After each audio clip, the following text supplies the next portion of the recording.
Yeah, for real. Mind culture. I'm on my 613. Yeah. Woo. No, no way, no way, no way. He ain't even got a guess. Yeah, yeah, that way. Yeah, who hit a bet? No way, no way.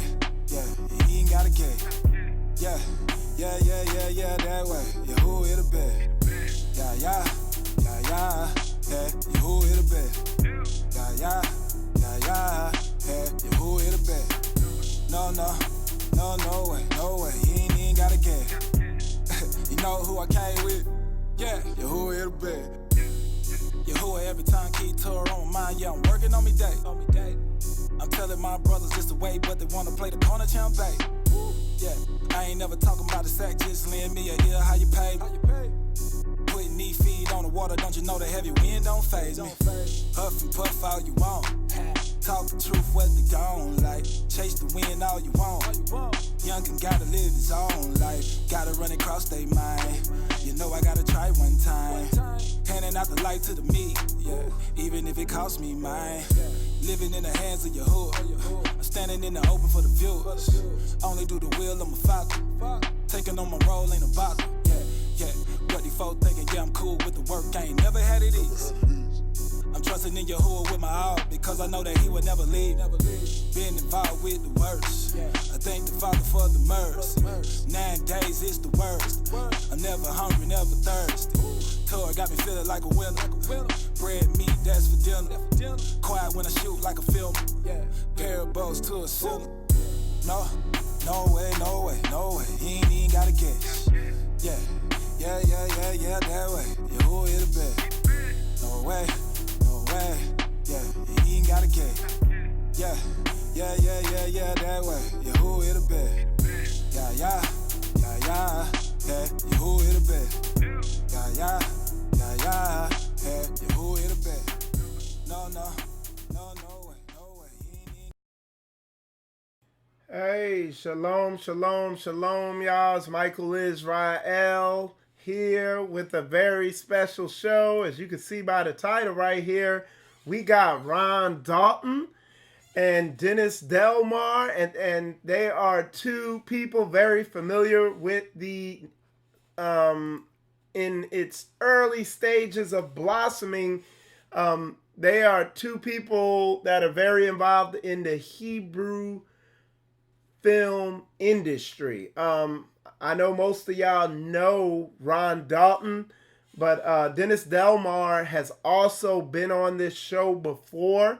And we're gonna I'm gonna start the show off by first saying shalom to Ron Dalton and shalom to Dennis Delmar. If you could just go ahead and unmute your mics. So okay. Shalom, Ron. Shalom, Dennis.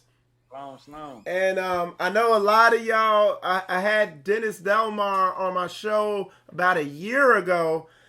He is a Hebrew filmmaker in LA. And one of the things we're going to talk about is the project that he's been working on.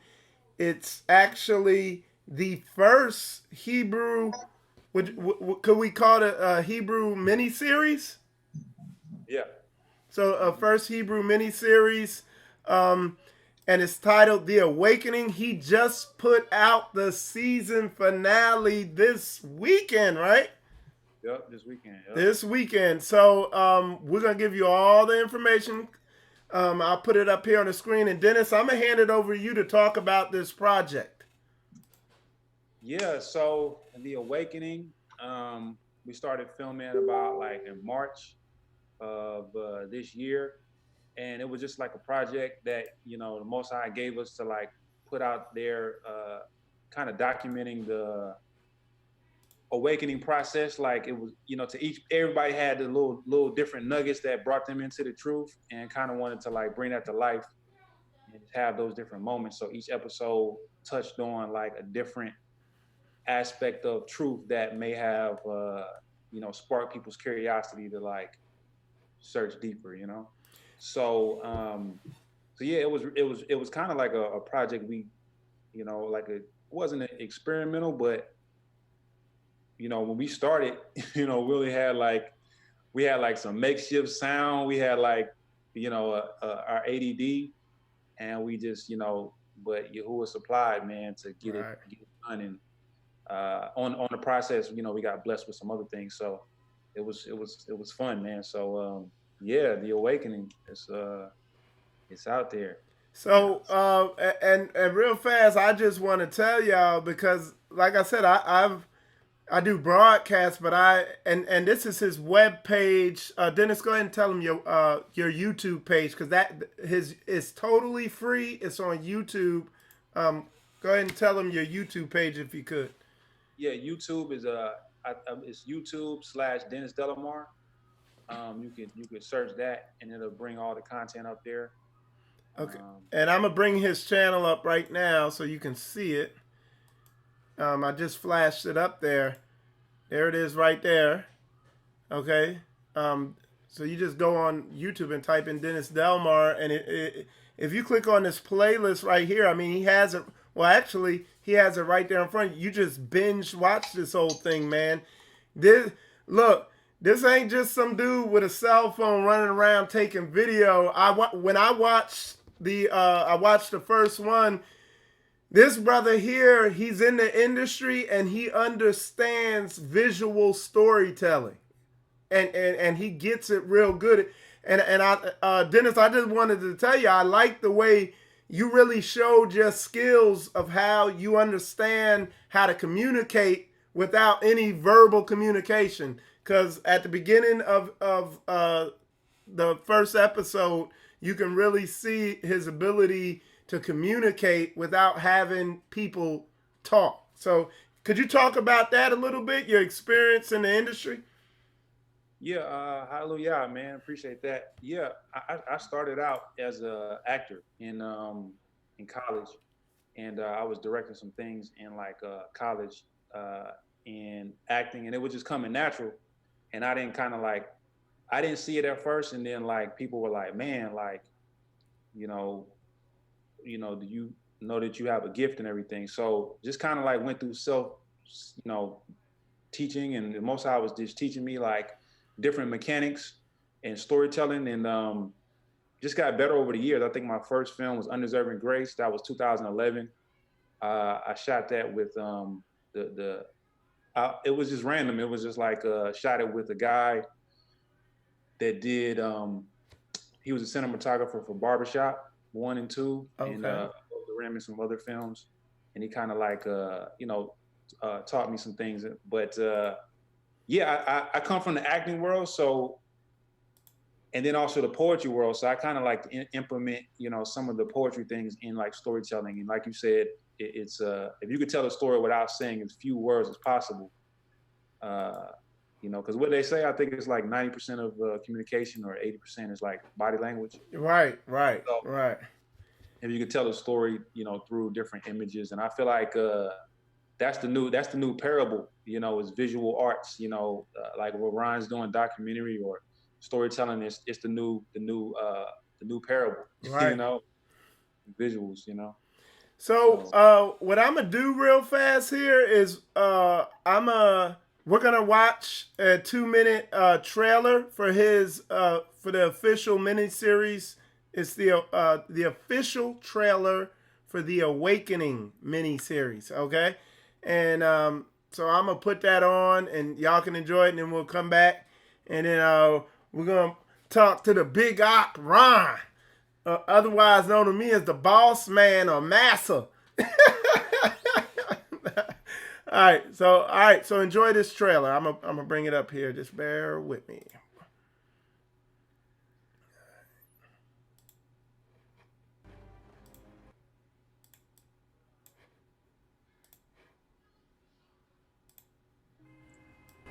Hey, if you want a better life, receive Jesus Christ. Here you go, sir. Hey. How you holding up?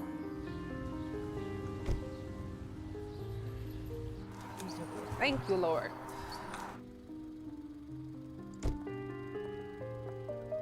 Oh, that bitch slipping, bro. Ooh, that bitch got the bands in it.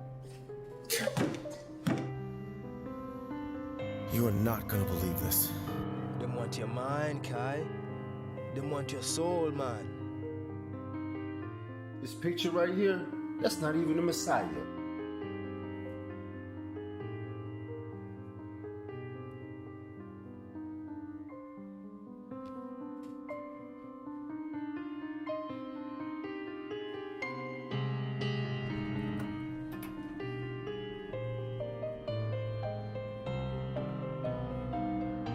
You know, trying.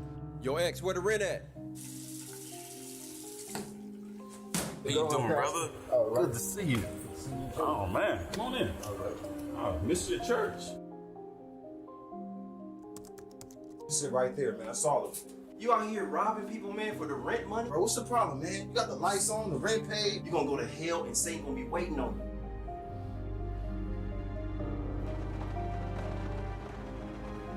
Oh my God. What just happened? What just happened? You don't understand. My mother's mother, my granddad, it's like a curse. You not gonna be next, so don't let me ever hear you talking like that. I'm serious, Tam. It just keeps repeating over.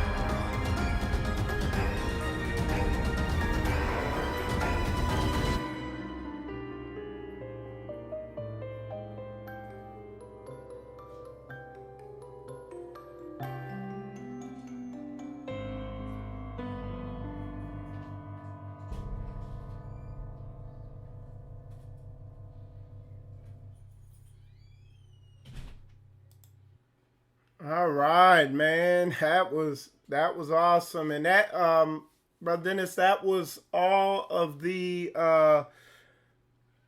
episodes, parts from all of them in there, wasn't it? I think only one wasn't in there was episode 4. Okay. Three. Awesome. Three, yeah. Mm-hmm. And like he said, if you want to check that out, all that is on his YouTube channel, Dennis Delemar. But what we're gonna do, we're gonna talk to Ron here for a second, the Big Ock Ron, and then we're gonna get everybody involved. We're gonna have a discussion about and it's in its early stages, but it's really moving forward. We're gonna have a discussion about the Hebrew film industry, but. Shalom, Ron. You got all right, there you go. Shalom, man. It's good to have you on. Shalom. I know from the phone calls that I get from you, I know you've been busy. I know the curses of Israel. I know you've been making a lot of progress on that. If you could talk a little about what you got going on. Yeah, so working on multiple projects right now. The Hebrew by Nature biopic series, I'm working on that, trying to release episode 1 probably next month in October. And working also on the Curses of Israel documentary series, which if you've seen the trailer, we got a lot of Hebrews that we've got interviews from all over the United States of America, and even brothers from Nigeria, Israelites, and I can't wait for that to drop. That's going to be like dropping an atomic bomb on the Hebrew Israelites and those that are in Christianity that have been paying attention to and watching Hebrew Israelite material, and they're going to see basically our story of the curses of Israel, how it connects to the so-called Negro, and from different aspects from people like in AOC and Lions of Israel, and myself and others, pastors, filmmakers, book authors.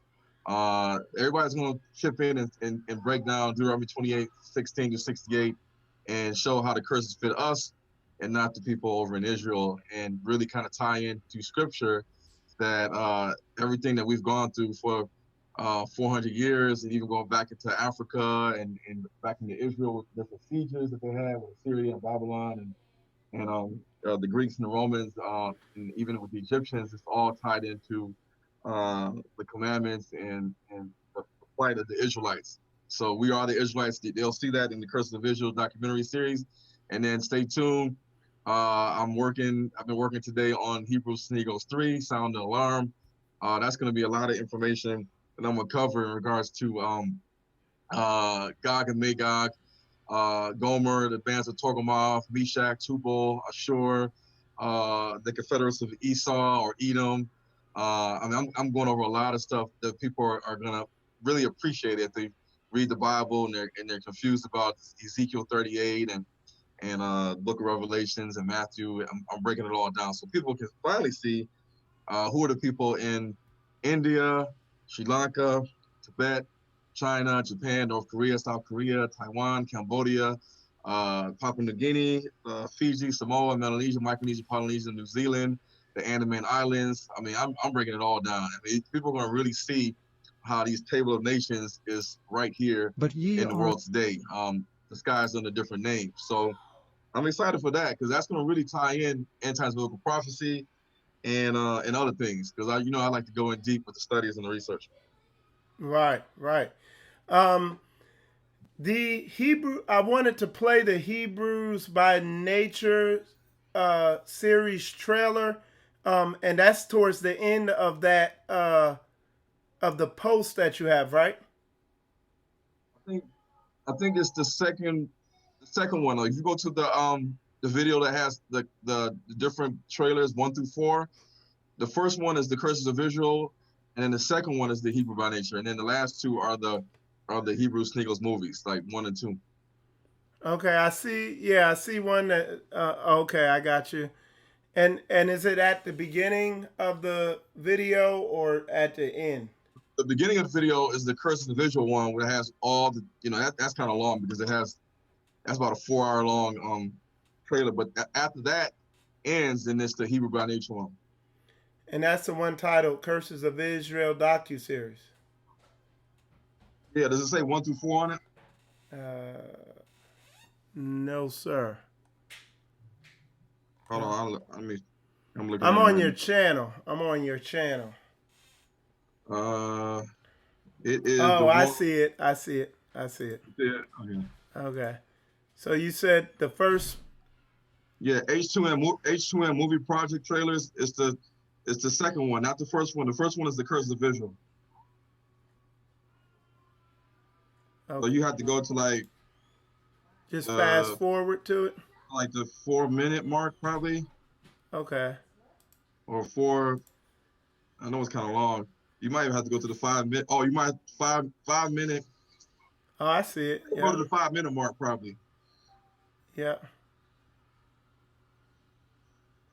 Well, actually, 4:55. That's what it is. Okay, so what we're gonna do is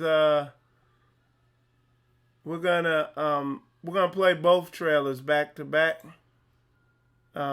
Just bear with me. There we go. And I'm gonna get it up here, get it all set up. All right, so we're gonna see the Curses of Israel trailer, and we're also gonna see the Hebrews to Negroes docu-series, Hebrews by Nature. Okay, so y'all enjoy.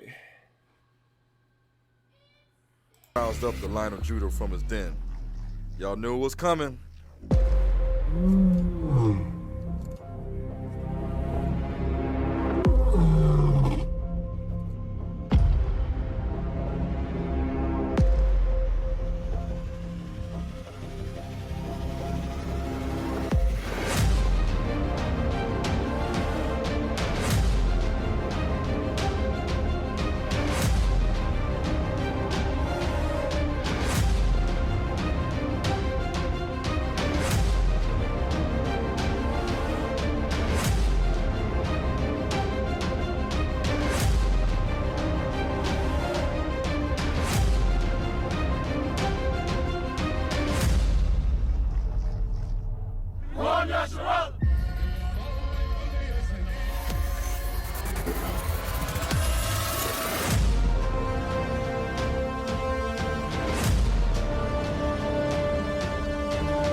Wow.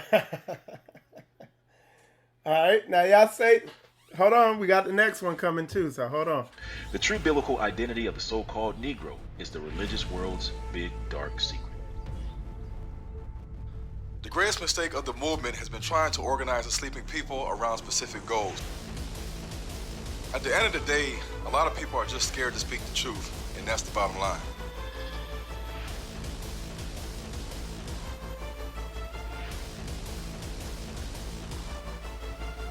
If you tell a lie big enough and keep repeating it, people will eventually come to believe it.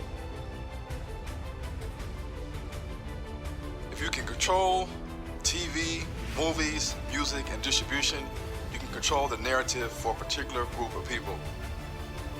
You have to wake the people up first, then you'll get action.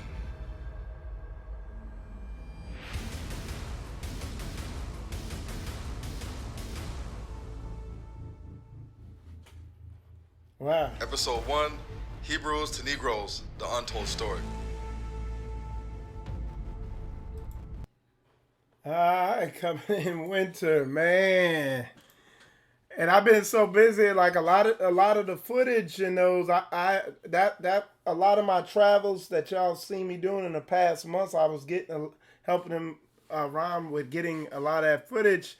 But that's my first time watching that all the way through. Ron, as he works in the studio, he'll send me grainy text message videos, and I'll be on there like, whoa, But man, dude, hey, just let me say something, man, because it hit me while I was watching both of you guys work.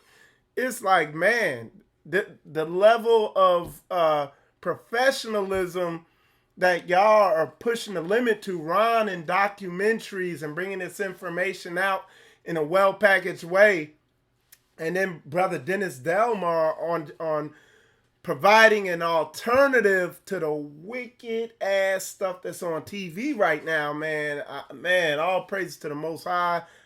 I just want to, I appreciate the work y'all doing. And, man, it's just an honor having y'all on the show because I can really see what's going on. The fruits are coming out.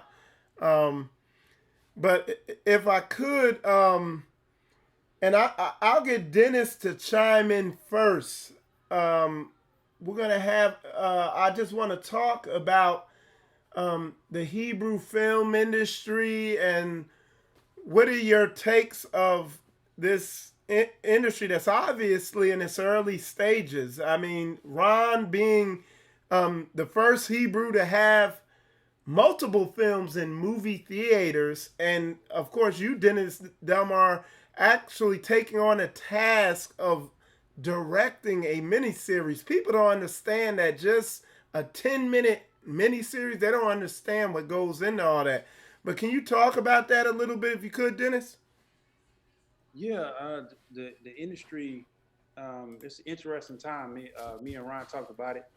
It's an interesting time. There's really no kind of like playbook to like, especially like out here in LA, man. Everybody is trying to, get through the Ferris wheel, or you've seen the videos on the internet, or you gotta talk to this person, and get to this party, or et cetera, et cetera. And so I think it's a brand new, exciting time where, like, I think Yahuwah is going to make a new path to where we'll get exposure, and I'm a firm believer of like not just like going to the top, versus like not saying like, okay, well, we just gonna be on the internet. No, we can get in. We'll eventually get in 1,000, 2,000, 3,000 theaters. Yahuwah is that grand. You know what I mean? So that's where it's at, but it's a place where we just gotta stick to our guns and like not compromise. Man, I agree. Ron, I wanted to and then Dennis, I'll let you answer the same. But Ron in particular, hey, and y'all, this ain't a tattoo. I was at a gun show today, so that's what that is. That's why I said that on there. But anyway, Ron, I wanted you to talk about because just my own from being around you, from working with you, and I'm gonna just tell y'all, man, if you haven't really got to know Ron, he is very focused. That's why I didn't mind, and I don't mind working under him. And I told him, I was like, hey, I work for you. You tell me what to do, because he knows how to keep large projects on schedule. He stays focused. You know, he thinks big. And you know, I admire. That's just one of the things I admire about him. But Ron, also, I feel like the bigger thing you've done, the big piece of fruit that I don't think a lot recognize is, and maybe I know you recognize, is the fact that you're willing to work with others. It's like you don't draw a line of division based on little doctrinal issues. I feel like you got the same mindset as me, where you draw your line of division based on character issues. But just talk about all the people who have come together. I mean, I know y'all seen all those big name Hebrews across the Hebrew community. You know, everybody ain't on the same page, particularly with doctrinal understandings. But Ron, just talk about the importance of us working together and your mindset when it comes to working with other Hebrews in the Hebrew community. Yeah, yeah, because I was, well, if anybody knows this filmmaker named Mark Harris, I don't know, Dennis, you know Mark Harris? Have you heard of him? Nah. Well, Mark Harris, I got him in one of my videos, but in one of the videos, in the body of the video, I show Mark Harris, and Mark Harris is a black filmmaker, and he talked about how, you know, black filmmakers need to stick together, and how he never forget that Steven Spielberg and George Lucas, they were on the set with this other Jewish guy they were filming, and they were like, it was George Lucas and Steven Spielberg was sitting in the back looking out and giving this other Jewish filmmaker, younger Jewish filmmaker, pointers and tips and things that he missed and things that he could do better. And he said that they all look out for each other when they do films. And you know how Jewish Hollywood, they're putting out films left and right like it's McDonald's. Like it's like a system. You know, like can I make a movie? Yes, you can, and it's out there, and we're all seeing it. But for Hebrews, you know, I always wondered, watching back in the day, I remember when I wasn't in the truth, I would see GLCC on the corner. I think I would see IUIC and ISUPK. And then as I started to wake up, this was like years later. So I'm thinking like 10 years post. I'm like, well, how come we haven't had any Hebrew movies? Like, what? I'm seeing all these videos, these high quality videos on YouTube with Israelites on the street, and somebody's using the camera, somebody's got some good audio going on, and then eventually over years you see the videos start to evolve. You start having good intros and openers and little trailers and music, and you say, it's like, wow, like I know we have a lot of Israelites. Why we don't have a Hebrew Israelite movie? What's going on here? And at the time, I didn't know what was the issue, and so I just said, I'm gonna do something that nobody else has done. I'm gonna try to make a Hebrew Israelite documentary. It's gonna really prove that we are the real children of Israel, because I don't see this. When I go to Amazon, I see the quest for the lost tribes and Doing Jewish and Reemerging the Jews of Nigeria and all these different documentaries that are coming from a Jewish perspective, a Jewish narrative. The filmmaker's always Jewish, and they're going into Africa and they're saying, oh, these guys claim this, they claim that, they're doing this, they're doing that. They say they're from this tribe and that tribe. And they kind of put a spin on it, like they're not really the real Israelites, they're like converts. But they are, and they're the ones teaching them the Torah and the way. And I didn't like that. And there's tons of tribes in Africa that I researched that were doing all types of ancient Hebraic customs, had Hebrew in their language, the genetics lined up, everything lined up. So when I did the movie, I thought that once I did the first movie that people they would see it and say, okay, well, this guy says he's gonna do a movie, and let's see if he's really gonna do it, because we don't trust black people. That's the thing we have. We don't trust each other. So I thought I did the first one. I thought that, well, maybe they're gonna trust me next time that I'll do a movie. So if I ask for donations and for crowdfunding and all this other stuff, that they will help. And I was surprised that, you know, after the first movie, a lot of people didn't plug my movie. A lot of Israelites on YouTube, I asked them, could you plug the movie? Could you promote it? Could you put it on your YouTube channel, let people see the trailers, let them know who I am, because that's when they know who I was. And to my surprise, a lot of Israelites said no. They said, nope, I don't do that.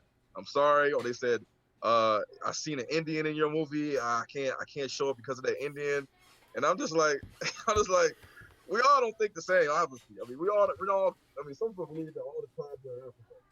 And everybody else in the eastern hemisphere of the world, you don't know who they are. They're like mystery people, like people in Papua New Guinea and Australia and Polynesia, Melanesia, and Micronesia. Like, who are these people? Nobody addresses these people over here. The Bible says the four corners. And so what I really, I really thought to myself, well, if I can't get anybody to donate or to support, I'm gonna keep doing my thing. And so with the second movie, I pretty much did my thing. We had some people that donated, but you didn't have a lot of support from the whole Israelite community. So when we came up with the idea for the Curses of Israel, me and Mike, we talked and Lawrence, and the idea was to get a lot of different Israelites on camera to talk about the Curses of Israel, because we knew that at the end of the day, one thing that we all could believe in is, or hold fast, is that we are the real children of Israel. We're not African Americans, black, niggers, all this other stuff, monkeys, coons. Right. We're the Israelites. And so that's how we approached it. Whenever we go to New York and Mike's with me, if I go to Chicago, if I go to North Carolina, Tennessee, New Jersey, Detroit, when we meet other Israelites from different assemblies, different camps, like Chief Ephraim and Shawapar and Chosen Seed and Tazariak and Hashar and Zabat and all these guys, Priest Daniel Allah and Sa'ab, we asked them, I said, hey, like, would you want to be in a documentary about and they said, what is it about? The Curse of Israel. How it connects to us, to our people, to African Americans, to Israelites, to Negroes. And so they all say, okay, all right, cool, because that's all we agree on that. So then we interviewed them on the spot, got our footage, and so we're gonna put it all together and see. I always say I can rock with other Israelites. I don't care if you say Yahawashai, Yeshaya, Yahusha, Yeshua, Yahushua, Jesus. I mean, whatever you want to call the name of the Son and the Creator is your personal business. Of course, most Israelites I rock with are Messianic, but I said I'm not gonna not work with this guy because he has different doctrines and he believes this and he believes that. Like I told Mike, unless an Israelite does me wrong and backstabs me, because there's a lot of backstabbing going on in the world today, especially with black people. When somebody backstabs you, you can't. I mean, you can forgive them, but you can't work with a backstabber. You can't work with somebody that's going to snitch on you and defame your name, that's going to backstab you. If that happens, I'm not working with you. Like, I don't got time for that. But somebody that is willing to be interviewed and they know that I believe this, you believe that, and they're like, cool, let's get the interview.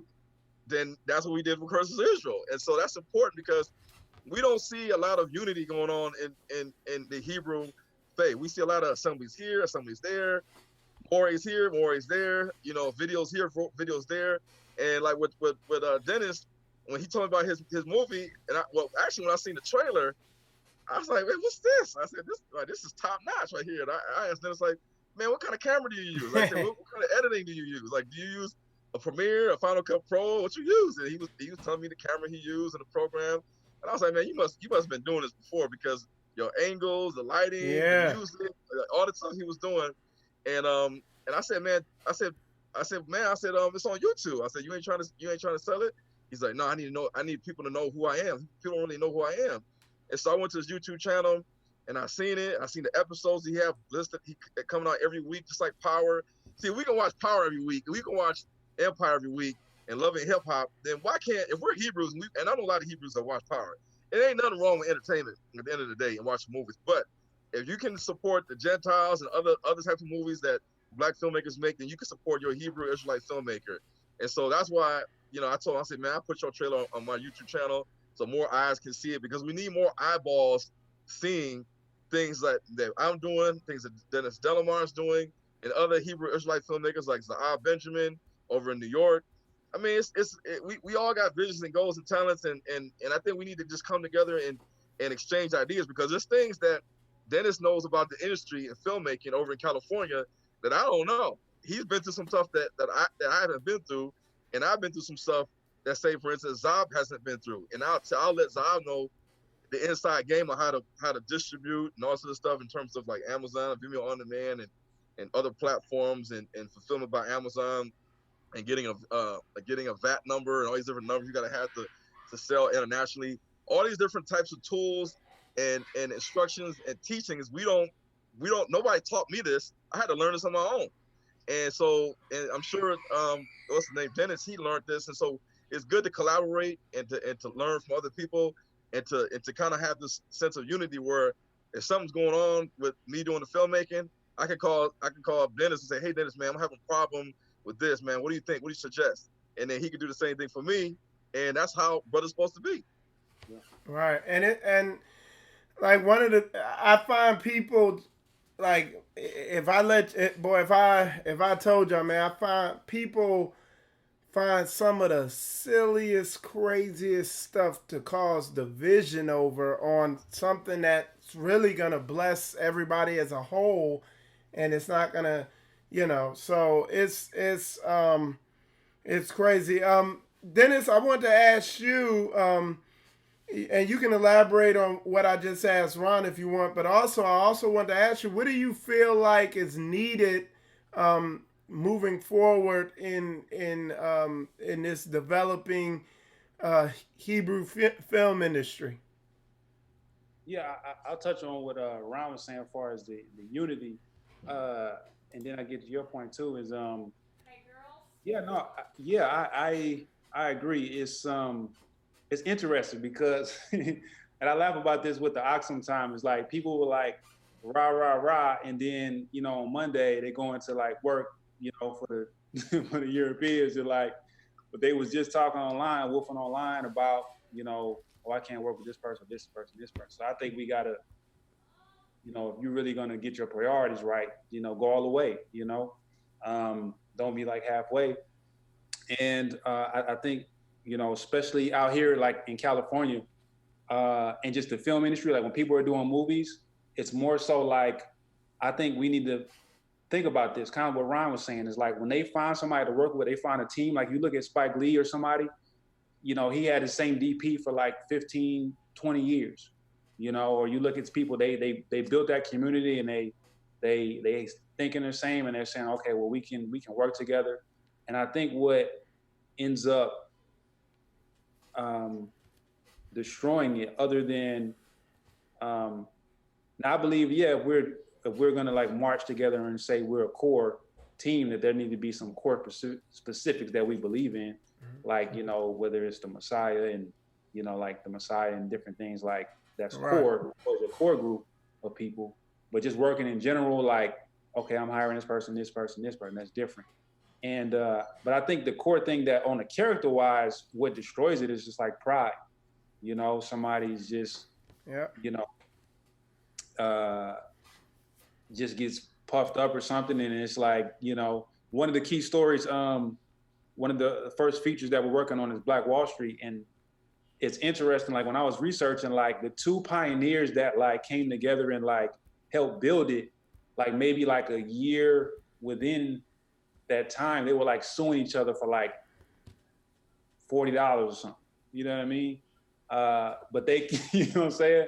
They came together, and now they in court. So it's like, it's always something to where it's you look at our history, it's that's usually the fall of us, is the pride. And then we start attracting those other things. Far as like what's moving forward, kind of to hit on what Ron said, I learned early on to like, Yahuwah kind of warned me, like,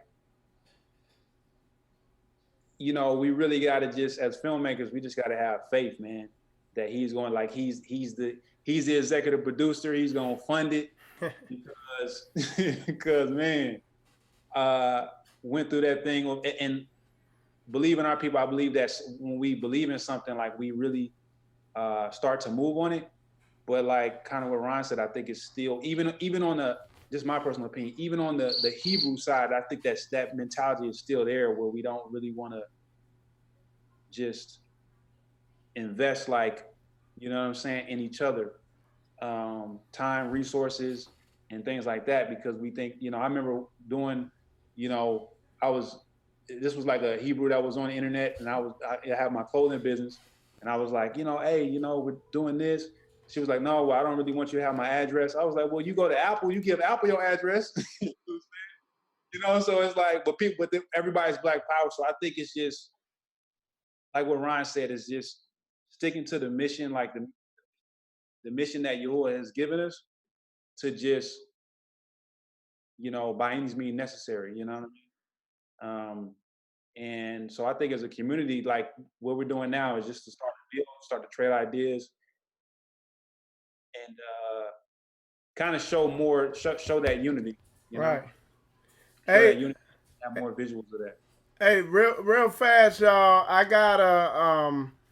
just got a call. I got a special op on the line. This is Brother Dawid Yehuda Haji Golightly, and as y'all know, Haji Golightly was in he was in a couple Hollywood movies. He was deep in the industry. He was in Stomp the Yard, among other Hollywood movies.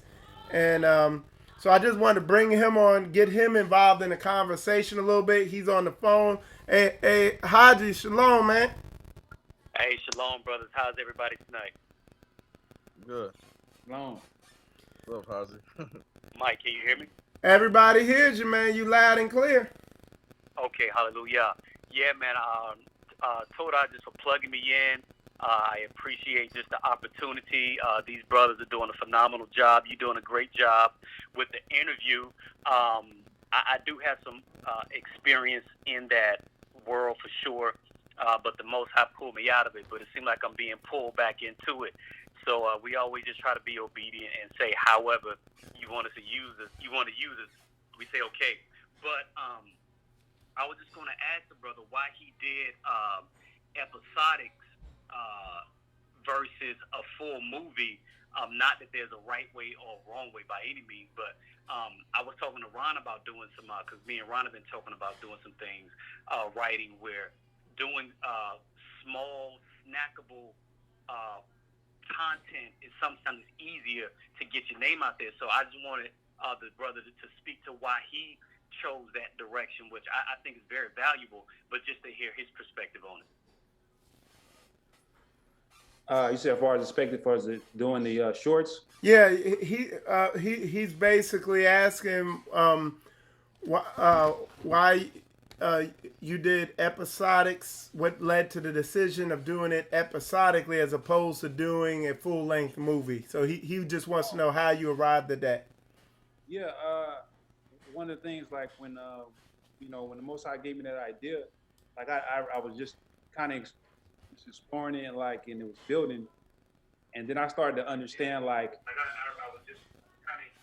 as a creator, it's like you kind of know, you don't really know what projects like to put out, because you writing, and you know what I'm saying, like I got features that the Most High has given me like from years ago, but it's kind of like I started to see what he was doing was kind of what we're talking about, is bringing that awareness to what we're doing, before, because this is going to eventually cross over into the world. So I think like doing the shorts and really getting people excited about the truth and filmmaking and these different things starts to build that community, to where when Yahuwah starts to bring this thing into the crossover place, that now there's a group of people that's like it's a tribe. You know what I mean? It's a tribe that is speaking for people, in support, and it's going to bring more. I think it's going to be more eyes, from the lost sheep to listen up, versus like you come out there and you just came from left field, you don't really have that support like you really need, Right. So I think that's a big thing, and then also, I think doing the shorts, whether you kind of, because it's really no, to keep it real, there's no really profit in short, as far as like economically, but I think that this content is not even out there, right now. Nope. So to make it available for people to be able to share is a new thing. Like that's just amazing. Like right now, I was thinking like 10 years ago, like you couldn't really be on the internet and just kind of see Ron putting out or just see these things. So like just to have it accessible to people, it is to me, I think the most like the heart of it. So people can like have something like, hey man, hey, check this out, or check this out, man, go, and it's an investment on the filmmaker's part, but in the long run, it's an investment. It's a good investment because people are coming back home. You know what I mean? So I think that's the route, and I think there's a pattern when we continue to do this and we gain momentum to where it warrants us making features, full length things that get seen. Right. But we got to have that. We got to have that momentum. And Ryan's already with the feature thing. I think on my thing is like I wanted to do that years back, but Yahuwah wasn't with that, and he was like, "No, I want you to build this momentum so people can see." And I think that's for young filmmakers that we need to do that. Like put out things so people can really know your heart as a filmmaker, so they can ride with you on the journey. Right. Hey, hi. Hey, did you have any other questions for him? All right. Hey, you got to mute whatever you got going on behind you because you're getting a bad echo. So I was picking it up. Can I say something, Mike? Yeah, go ahead. And then Haji has a question for you after you're done. Well, people gotta understand when you look at TV, movies, music. So TV channels, reality shows, music. Warner Brothers, Columbia Pictures, MGM, Lionsgate, Bleecker Street, all these different things we see all the time. Bad Robot, and we look at music. We look at the radio station. We look at the Breakfast Club, the Steve Harvey Show, Nick Cannon Show. I mean, these are all tools of marketing and advertising. You don't see any Hebrews on there, and so we got to really we have marketing and advertising power to the people. But when you look at YouTube, man, you got channels that are Hebrew affiliated channels that have 100,000 followers, 300,000 followers, 200,000 followers, 50,000 followers, and every video that they post is getting like 10,000 views, 12,000 views, 20,000 views, 50,000 views. These are eyeballs looking at the video. These are eyeballs looking at the videos. And then you got brothers like me and Dennis and Zaab. Man, it's so hard to get support from the Israelites, and that's why, like he said, it's not easy what we do. And you got to have a lot of faith. The Most High is your executive producer. He's your producer. And I believe that at some point, with what we're doing, we're going to get that breakthrough. Just like I was looking at the story about the guy that did Black Panther that played him back, Chadwick, whatever his name is.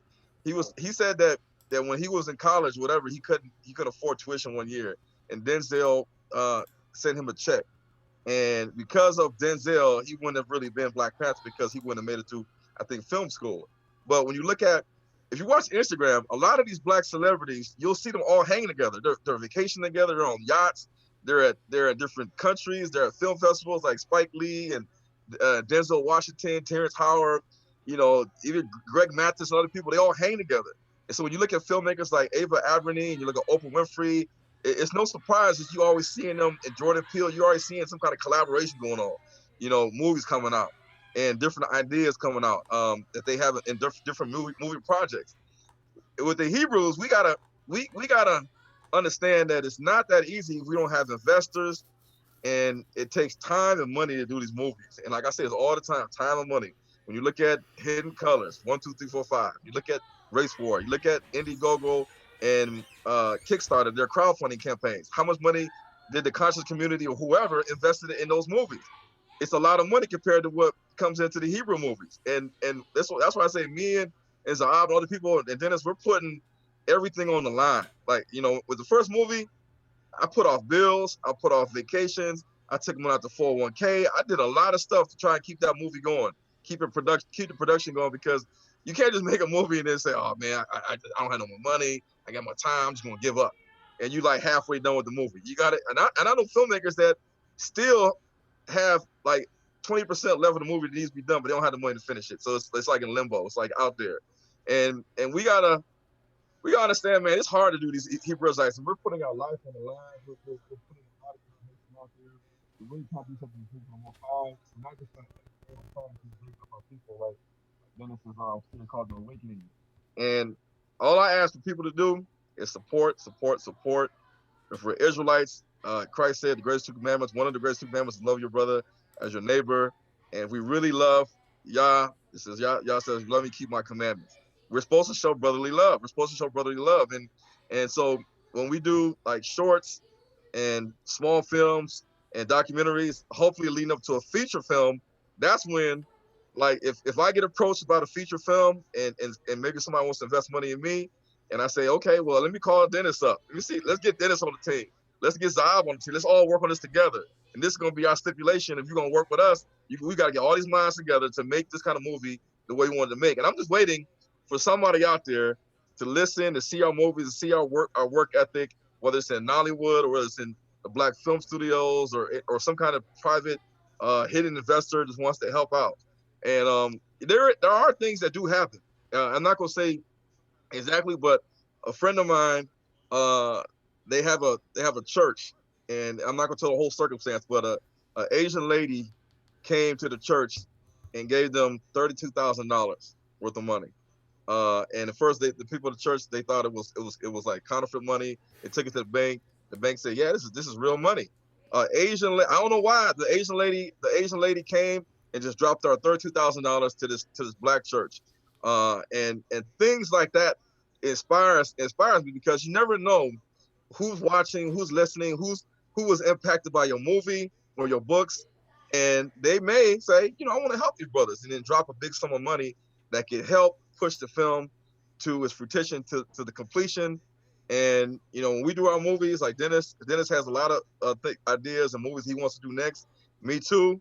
We just want to keep it coming, and I just tell everybody to just keep supporting if you can, and really practice that love, because we really need more Hebrew movies. Right. And the kind of level of film work that Dennis displayed in his Awakening episodic series is great. Right. It's great. It's really great.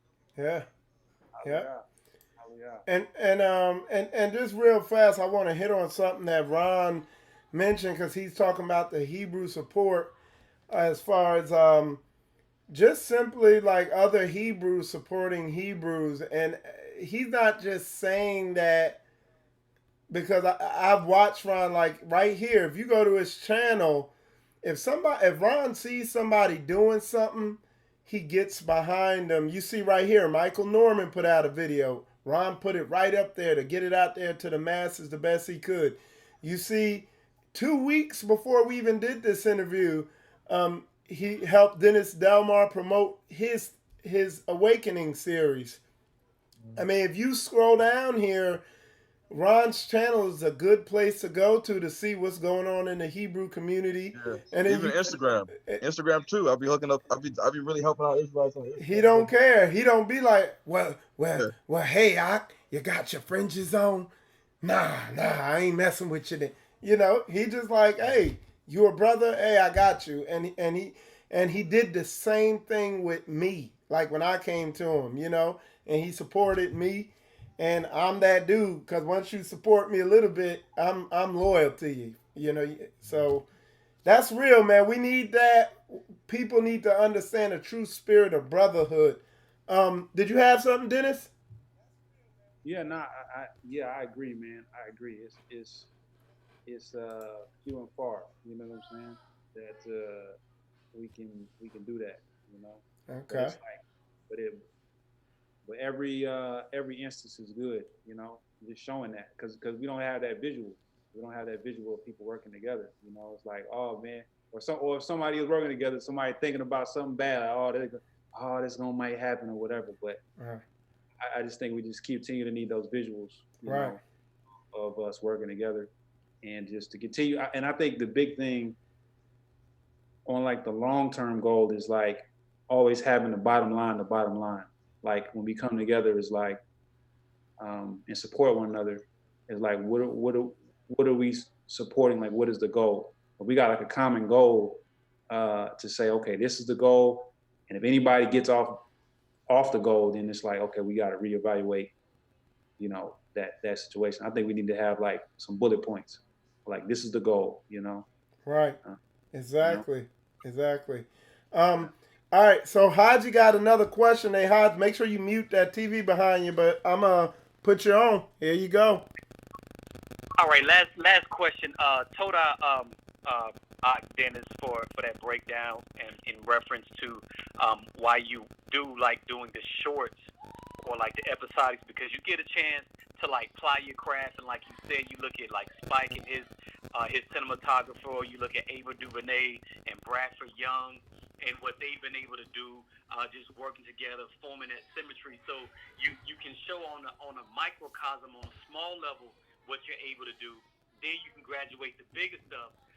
Some of the stuff that like even Ron is doing. And the question that I was going to share with ask Ron, but he like actually like hit it out the park in terms of supporting and finances.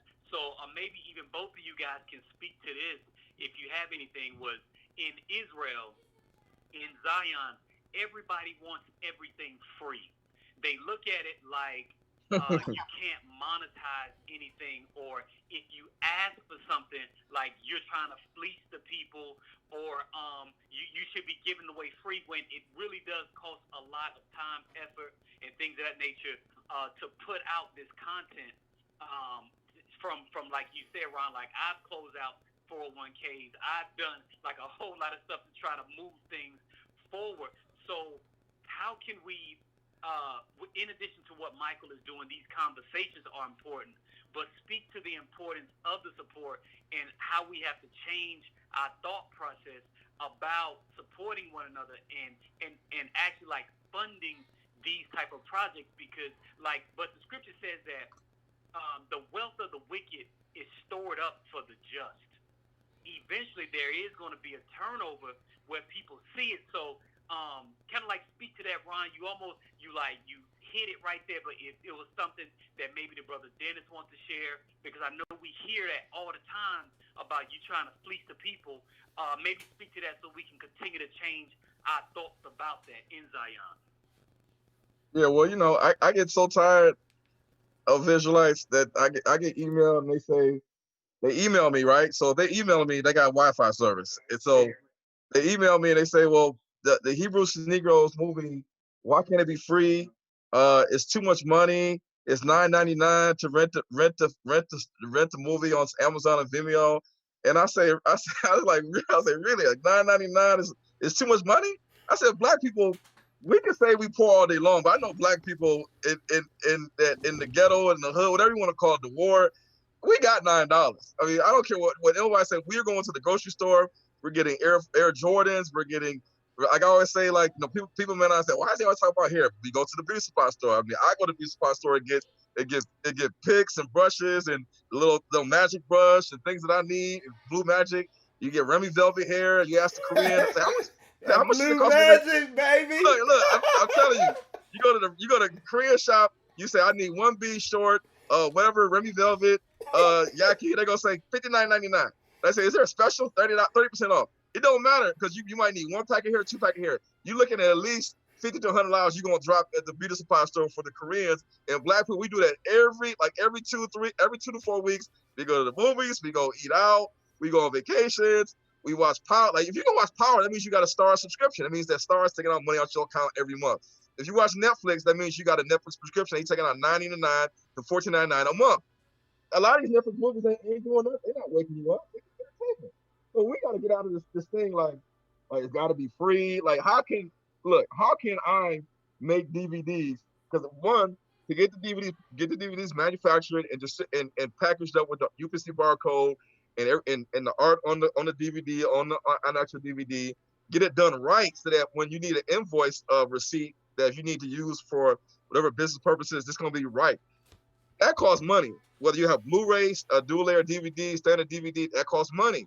I mean, even to like send your stuff out for copyright, that costs money. The editors, like I don't edit, so I have to pay the editor the money to edit. And the editor says, well, you know, I say, well, I like this transition right here. I like the special effects. Can you get it? I'm like, yeah, but we got to pay $29.99 or $19.99, and I have to pay for that so we can get that special effect to add to the video. Even the music, sometimes you got to pay for music. Videos, you got to pay for videos, and footage, you got to pay for footage.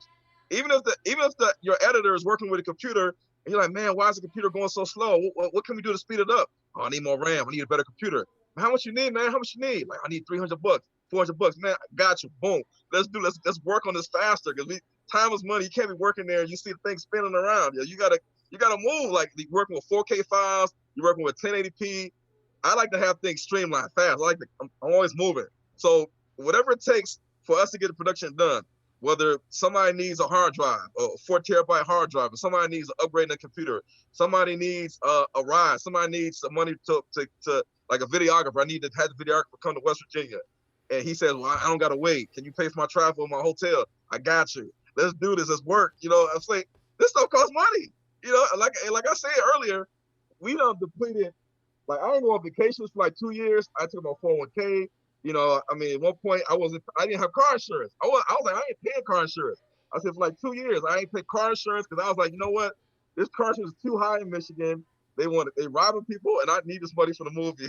So I'm telling you, man, we got to understand, like we pay for the Gentiles 24/7. So you got to be able to sow into the Hebrew movie because the Bible says that the worker is worthy of his wages.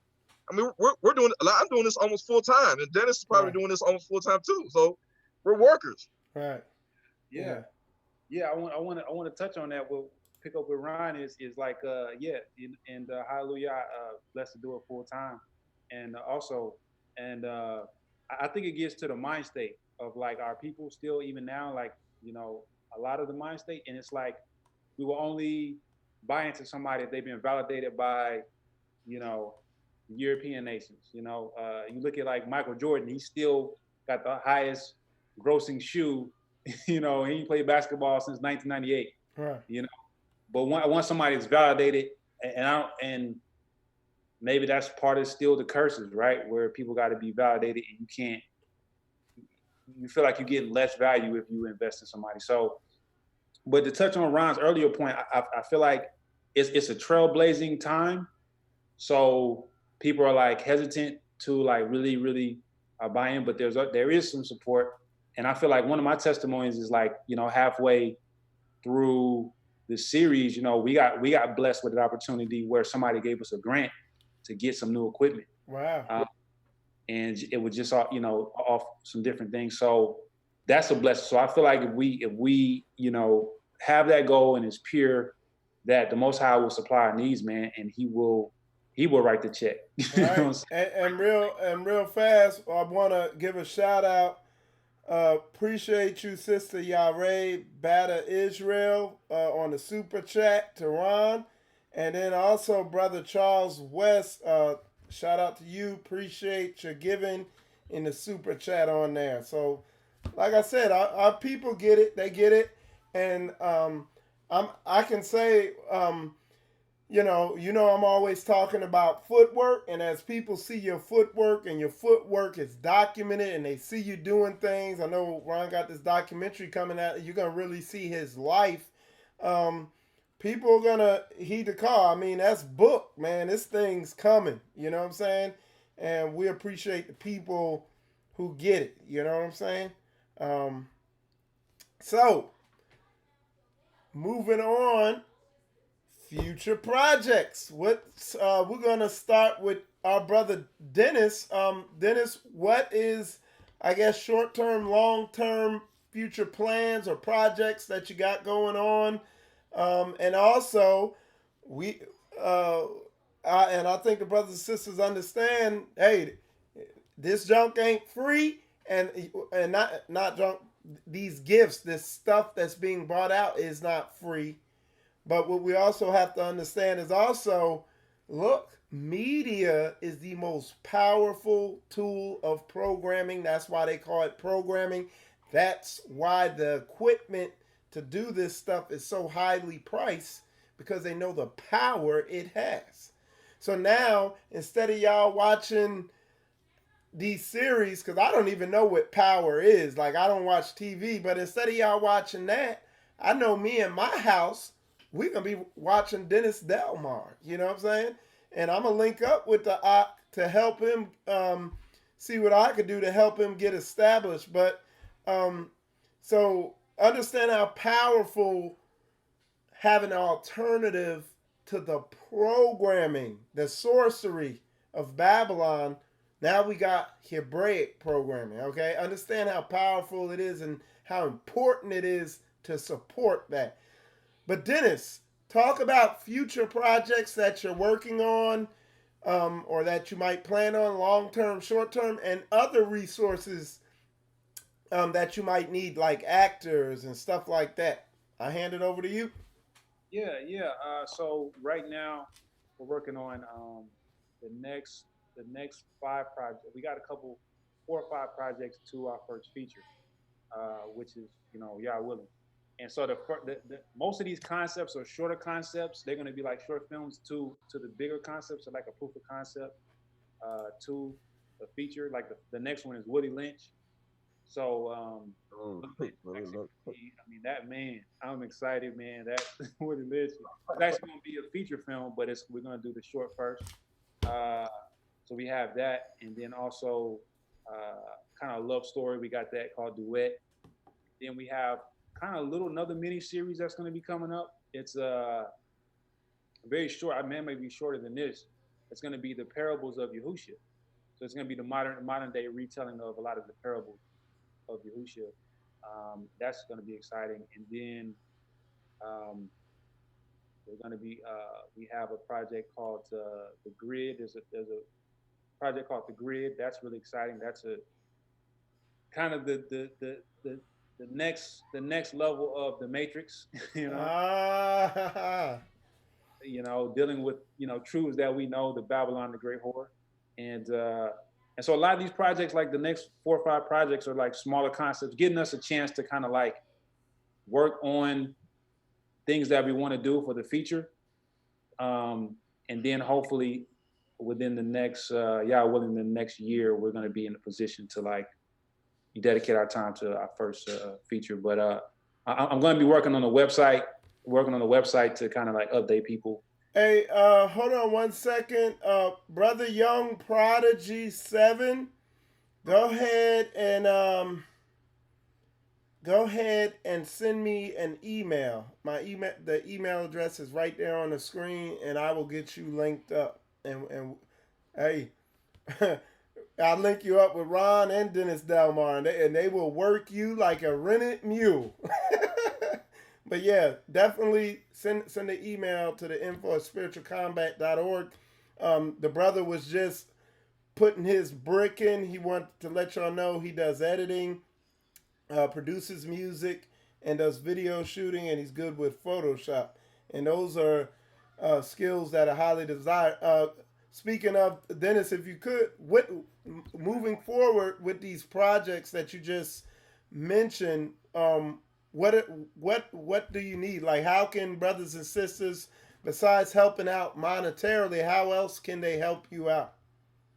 Yeah, like the resources, like acting. I know, like people are different states and everything, but whether it's acting, editing, just different, makeup. Just because we're in this stage right now. We're just like building a database. Even if we can't work y'all willing can't work together in an immediate, month or two, at least we can have a resource pool of like, okay, well, we shooting in Georgia. Oh yeah, what's the name out here in Georgia? They do makeup. Like we were blessed. We did a project in Atlanta, and we knew some people out there. So resources as far as makeup, wardrobe, just different things that are in the database. Just hit me up and let me know. That way we can just start to build. That way when we get the projects where it's warranted, we can we have people to call. Like to call our people first before we gotta Absolutely. So and basically what he's saying is, because this is a lot of people take their gifts and their skills for granted. Like, I was good with all this web media, live broadcast. Like, I'm good with all the Linux-based operating systems and all this stuff. And I come to find out, like, a Linux-based operating system is the best system to do broadcasts with, like live, because it's reliable. But I take all that for granted, and then come to find out when you really begin to look at what you got, you see, hey, I got a brick here that I could put in. So what I'm gonna do real fast, and then we're gonna ask Ron the same question. Dennis gave me this here. It's Linktree. Now, how does this work, Dennis? Yeah, so Linktree has so when you click on Linktree backslash, it has all the links in it for like any kind of contact information. So if they go, so what they need to do is go Linktree at Dennis Delemar. Yes. Okay. So if you type that in your URL, it'll come up with this page, and this is all of his information and contact information. Or you could just send me an email at info@spiritualcombat.org. Tell me what you got going on, and I will distribute you to whoever can utilize your skills and talents. Go ahead, Ron. Same question. I kind of went over it. The Hebrew by Nature biopic series that we're doing. The first season is gonna be myself, and then Mike, you're up next. You're up to bat next. We gotta get somebody to follow you around, and we got people now on deck that can do that. And then the Curse of Israel documentary series, which is gonna be a long little episodic series that we're gonna keep going until we get to 68, Deuteronomy 28:68. Going over the curse of Israel and the blessings of Israel. We keep the commandments, and then also the Hebrew Snegos 3, Sound the Alarm, which I can't wait to drop that next year. It's gonna be like a Navy SEAL special ops coming through your front door in the middle of the night, and you don't know what hit you. It's gonna be so much information that I'm gonna put in there. I try not to make it a 3.5 hour long movie, but I'm just looking at all this information I've been getting over last year in regards to over in the East, because I've been talking to some brothers from Fiji, Samoa, the Philippines, Papua New Guinea. I mean, I'm telling you, it's a lot. People are sleeping on the Israelites that got sent over to the East. You know, we look at the transatlantic slave trade, the Arab slave trade. Nobody talks about the Pacific Ocean slave trade, or the English term is blackbirding, and all the people that went to the East. So I got that coming up, and then of course we're slowly connecting with other videographers and editors, people that are proficient in Final Cut and Adobe and Premiere, After Effects, and DaVinci and so yeah. So I mean, I'm trying to make my connections and build a team, because at one point, at some point in the future, I want to be able to just give people the files and give them the vision, and then say, go ahead and edit, and then show me what you got, and not have to sit. Like for me, I got to sit down with the editor. It's almost like we're working together. Like you go after school tutoring, and you sit down and you kind of get tutored by a teacher. But with the editing process for me, I just sit down and we work on it together. So I'm directing the editor on how I want the whole thing to come out, like the masterpiece. And I've been working with some people that do film scores that got music for days, and they can give you music to go along with different types of genres and different types of I guess parts of the movie where you're talking about certain things, and so that's really where I'm at. I mean, I'm trying to do this full time, so I'm not just looking at United States, but I'm trying to hit globally. So I've sent over some DVDs over to Africa. They're gonna be showing a movie over in Africa in October. I'm not gonna reveal what countries, but it's too late. It's in Africa now. So if Kara Jew for Judaism and Rosenberg or Vocab Malone or any Jews people are watching this right now, it's too late. It's in Africa. It's about to spread. It's about to go. It's about to start getting, South Africa, Nigeria, Ghana, Zambia, Rwanda. I mean, Kenya. They're gonna start waking up. So the awakening is happening in the Americas, South America, Mesoamerica, the Caribbean, United Kingdom. I'm scheduled to have a premiere out there too, United Kingdom coming up. So this awakening is happening. You can't stop it. It's too late. Real fast, cause I gotta do the and for y'all carrots for Judaism. Carrot. They carrots for Judaism. Hey, we ain't messing with y'all, man. If y'all ain't coming on Spiritual Combat, you know, you get no carry. Hey, real fast, brother 904, we appreciate your super chat contribution. Also to Camacho, we appreciate your super chat, man. That's what we talking about. Everybody has a way to put their brick in, and you know, y'all see Ron's footwork, so he ain't no he ain't Bishop Bubblegum shaking you down for your money. You see him putting the work in. So yeah, that's we're laying bricks. We're laying bricks over here. That's right. That's right. We laying bricks, man. Man, this was good. I'm trying to think of anything else. I'll tell you what. If y'all got anything else, go ahead and bring it out. And if y'all have, I'm gonna give the people time. If you got questions for Dennis Delemar or Ron Dalton, put them in the comments now, and I will ask them.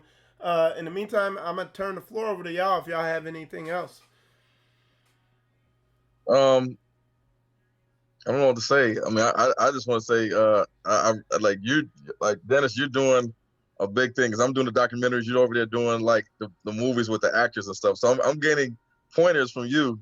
I'm like when I watch now when I watch movies, I look at I look at the movies, but I also look at the camera angles, the audio, the transition, your intro, your opener with the door opening and the lady singing in the beginning, and then the clouds, and then even where you had like the guy it says Jesus is Caesar Borgia, and the guy looks up like all that stuff. I'm paying attention to everything you do because I'm getting pointers so that I could produce it in the next kind of film that I do. So I just all your episodes that I watch, I just analyze everything. So I'm like, okay, how do you do that? Like, whoa, that's nice, that's nice. So we need that. We need that, man. We really need that, and I can't wait till we do a feature film with a large budget. Yeah.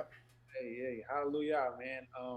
Yeah, and I admire you too, man. Like I said, in the feature space already, that's the thing on my end. It's like it takes some momentum to get there, man. But I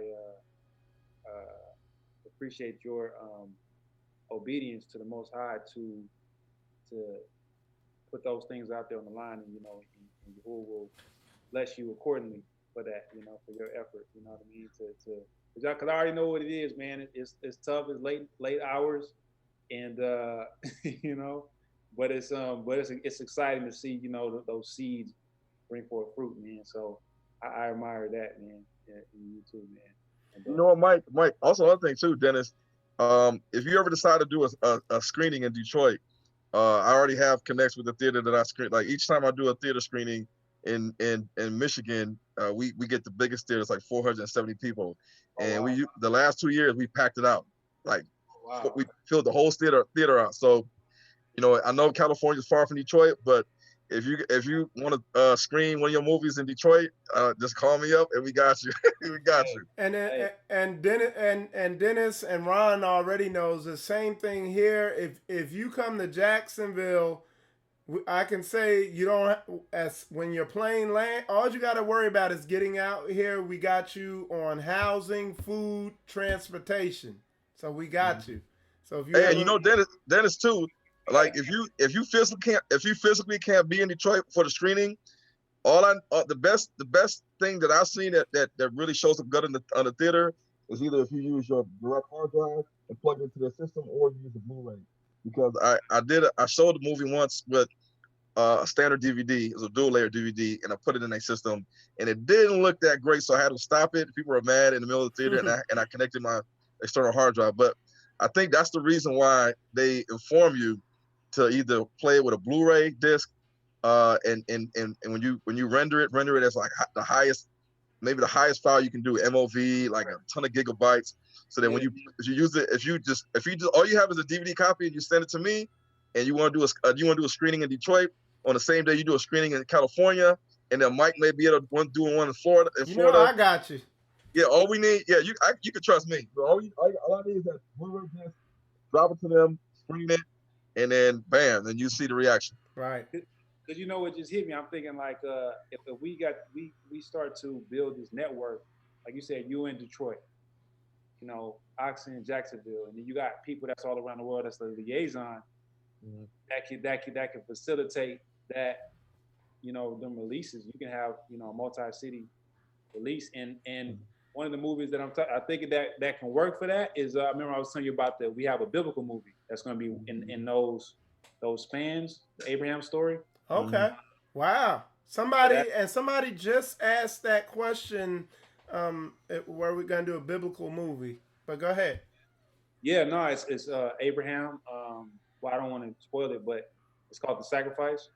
So it's gonna deal with Abraham and his whole journey with, you know, Isaac, and that'll be, y'all willing, shout out here in Pasadena. Okay. So that's one that, you know, we can't put that. That's not going to the internet real quick. So we want to come like I say, come to cities and let people see that in full. And understand that you gotta really understand that to do a movie like what he's talking about, when all the clothes and the scenery, it's a different time. I mean, that takes a lot, because that's very involved. I understand the undertaking that is, but yeah. All right, let me check the questions. Y'all bear with me. Yvette Green, we appreciate your contribution, man. We appreciate y'all putting these bricks in and just being expedient and heeding the call, man. And like I said, man, you I know dealing with Ron, hey, I ain't gotta say nothing. Just look at the boy. Look at his footwork. You know, he put a new project out every 3 to 4 months. You know, so yeah. All right. So let me check these questions. All right. I don't see any here. I think a lot of us is putting their grain of salt into the Great Awakening. We are seeking this big shift. Do you brothers remember the movie Legenesis? Is that? Uh-uh. It says Never heard of L.E. Genesis. So I'm not sure. I Somebody said they did. I think I've heard of that. Okay. Yeah, I think I heard of that. I know one of the early. You ever seen Colors of the Cross? That's one that was. Okay. I've never seen that. You never seen it? Oh yeah, that was a retelling of Yahushua. It was a biblical story. It kind of had Israelites in there. Okay. And somebody, you got, I see brothers or sisters, they said they're willing to fly out there when you do the, his name's Seeking God Films, but he said he's willing to fly out there. Brother, just send me an email. Like I said, if y'all realizing y'all got bricks to put in, send me an email, man. I'll get you in contact with him. Yeah, Anthony, yeah, he's with Seeking God Films. He's in Chicago, Chi-Town. Chi-Town in the building. Yeah, we got connects now. We the last year, I mean, I got connects. I figured out what theater to shoot.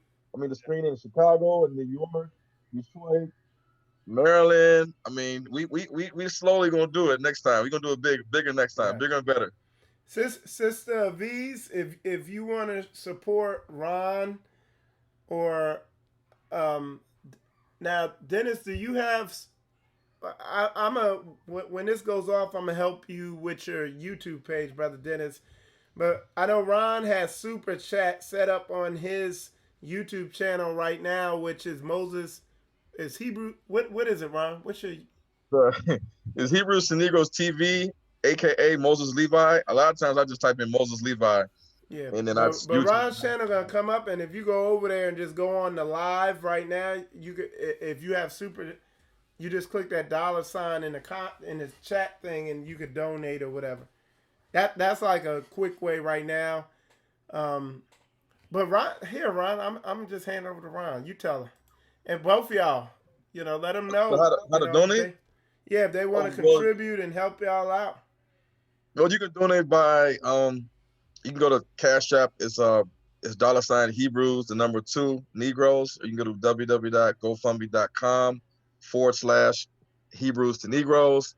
And then for the Curses of Israel, I got the same, I guess, like another GoFundMe. It's like www.gofundme.com/Curses of Israel. And on my website, www.thenegronetwork.com, I have, if you scroll down, I have like a platform where you can donate with PayPal and GoFundMe and Cash App. And that's really about it. If you wanna mail it, because I know some older people, they're not really tech savvy, so they like to just mail a check or money order. So if you want to do that, just email me at HebrewsToNegroes@yahoo.com, and then I could give you my email address. I mean my address, and you can mail a check or money order. Everything that people give me is well appreciated, and it's going to go to good use for the kingdom. He do. Yeah. Hey Dennis, how about you? Yeah, you can check me at Cash App $Dennis Delemar. Also, if you like on PayPal, it's D, my first initial, in Delemar at hotmail.com, and you can send it there, and then much appreciation for that. And as Ron said, it'll go to the kingdom, man. You know. Okay. Ron, somebody asked, are you gonna be in Maryland? Yeah, I think I'm gonna be in Maryland, because I gotta. Well, next year I gotta go to Delaware, and I think Delaware is near Maryland and DC. Okay. In South Jersey. So I think when I go to Delaware, I'm gonna try to make it a trip where I hit Delaware, DC, Maryland, and South Jersey. I guess they can go to. Okay. So I think Philadelphia is near that too. Okay. All right. Like early next year. Early. Let me check over here on Facebook real quick. Let's see. I know I've been ignoring y'all. Y'all stand by. Let me see what y'all saying there. Sharon Corley in the building. Shalom, Sharon. A sister asked, how many crew members on his series? So I guess they're asking how big your crew is or something. I'm sorry, Dennis. Yeah, that was at you. They were asking. Two. Two. Okay. And the brother's resourceful. I already know, man. The brother is very resourceful. He's doing what we do as a nation, man. We do a lot with a little, you know. People be asking me. They be like, they'll call me and say, is this the Negro Network? And I'll be like, yes. They were like, who is this? I'm like, Ron. They're like, you don't got a team? I say, no, it's just me. Like, I is the team. It's just me. Like, I'm doing it all. Like, I'm just like the one man team. Yeah, man. So yeah, that's I'm telling you, brothers, beware. I know always, like me, I know I could call Ron up to 2:00 in the morning. Like, me and him both stay up late, try to get up early, and make them days count. Well, y'all, look, Mike. When people don't understand the grind, like we got like when you look at the greats, like they grinded. You don't know how hard they grind. Like when people are asleep, they just got done watching Power. They had their food. They twiddling their toes underneath the covers. They sleeping. Wait, I'm still up. I'm up to 3 in the morning, man. I'm still working. Hold on. You just said you gotta define some of these terms, because some of the stuff I don't know. Like, what is sleep? What is that? Sleep is when you close your eyes and you start dreaming. Oh, okay. I never. All right. Oh, yeah, I do remember that. Yeah, I used to do that. Nah, hey, Sister Sinatra, she asks, is he prepared to direct a crew of 25 plus? I think both these brothers are. Oh, yeah. And real fast, now Ron said he's a one-man team. Ron has a big group of people that help him out and work with him, me being one of them. And Ron is, again, he knows how to keep huge projects on target. And again, when I was running around all over the place, getting footage, getting back home, and Ron remind me, hey, send it to me. ADD was in full effect, and Ron be like, hey, I need this, and you need to give me that. And I'll remind you tomorrow. And then boom, boom, boom. And he just kept it on target. And the next thing you know, he's setting the date for the movie to come out. You know? Yeah, you gotta. It's all about organization. Organization. Like a lot of times, I like to say, like Black people, we don't have our paperwork in order. We don't have stuff in order. Like sometimes you either gotta use it in your head, or you gotta put it in your computer, or you gotta have some kind of notebook, or you gotta have a reminder. You have to breathe, sleep, eat, think, all that stuff, like the project. So you know how to direct the project because it's your vision. You know exactly what needs to be done and everything. So it's easy when I work with other people, like Mike's going here, there. Like I got to organize everything. Like my mind is always moving. It's just moving all over the time. You know, so like with Dennis Delemar, I'm sure like if he had a bigger crew, then he wouldn't know what to do. But the thing is, when we work together, it's not as hard as people think it is. Right. Yeah, I agree. I've had some bigger crews before, you know, on some projects. I think max like 10 to 12 people. And it's way it's way better because you can focus on what you're good at, right? And just let people what they good at, let them do that, and just be able to. Because you miss a lot of things. You know, that's one thing I learned in the series. You miss a lot of things. I mean, maybe not to the viewer, but as a director, you miss a lot of things that you couldn't really catch because you're doing a lot. You know, right. But you know, future on, we're starting to grow our team and expand to get some more people to, you know, so that's a good blessing, you know. So yeah, man, and brother, if I'm sorry, I got it. Your picture was dark. Sinatra, yeah, just send me an email and I'll get you in contact with whoever you want to get in contact with. Shout out to Sister Christina. We appreciate your contribution. Appreciate y'all support, man. I'm telling you, I appreciate y'all. Y'all putting these bricks in and heating the car. And like I said, you see the fruit, man. You see these brothers working. That's what you will know them by their fruits. If you giving a bunch of money and you don't see nothing happening, all right, I ain't gotta say no more. All right, so somebody asked, any chance Ron will bring the movies to Texas? Yes, we are putting a whole thing together in Dallas, Texas. Matter of fact, I am working with some brothers in Dallas, Texas. I'll be there.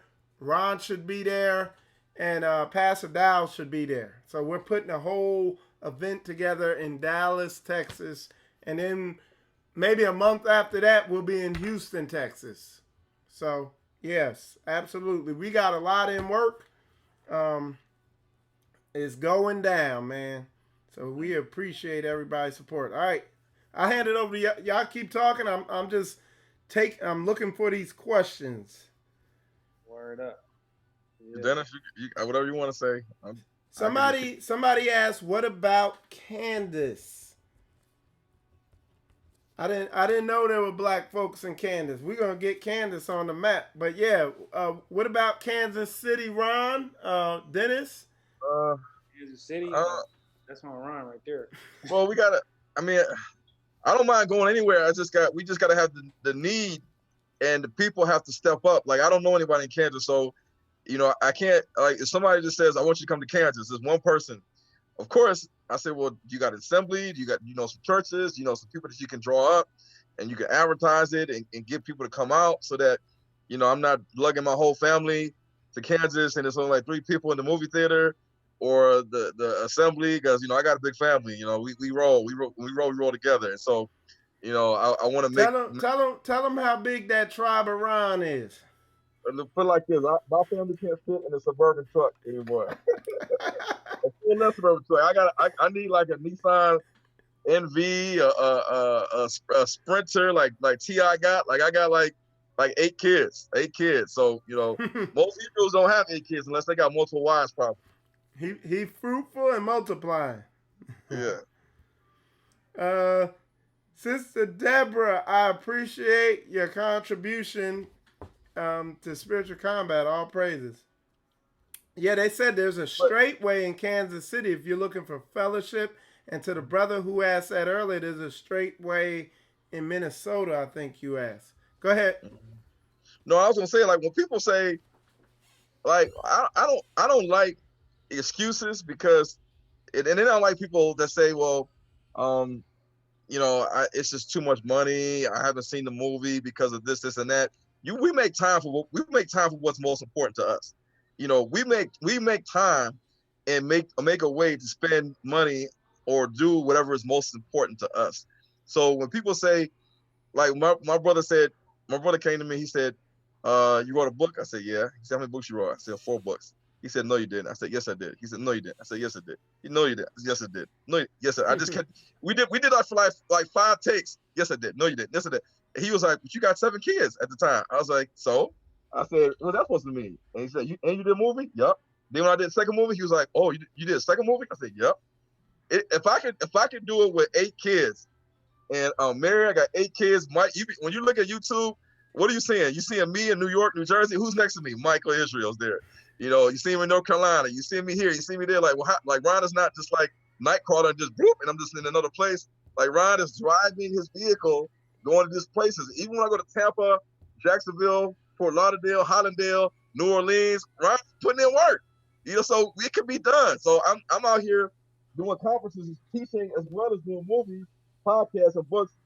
If the Most High is driving you to do something and you're obedient, then everything else is not going to stand in the way. You're going to do it. You're going to be focused. You're going to do what you're supposed to do. So that's how I look at anybody that wants to do something. They have a gift and a talent. If you don't know how to do it yourself, you need some help, some pointers, then reach out to me and Dennis and other people that are doing things that you want to do. And let's do this. Let's work together. Let's help each other. Man, because hey, look, I'm telling you, that's real talk. With Ron saying, he's saying, yeah, he needs support, but I'm telling you, I tell Ron all the time, the reason I've been working with him, working for him, and rocking with him so hard for so long is because Ron is very loyal. He's straight up. You know what I'm saying? Ain't no guessing with him. You know what I'm saying? And he's trustworthy. He's shown a pattern of that type of behavior, and that's hard to find out here. You know what I'm saying? Young prodigy, man. Shalom, man. I appreciate the contribution, man. Appreciate y'all's support. To brother Michael, hey, I told you, man, and I apologize, but I said you gotta stay on me, man.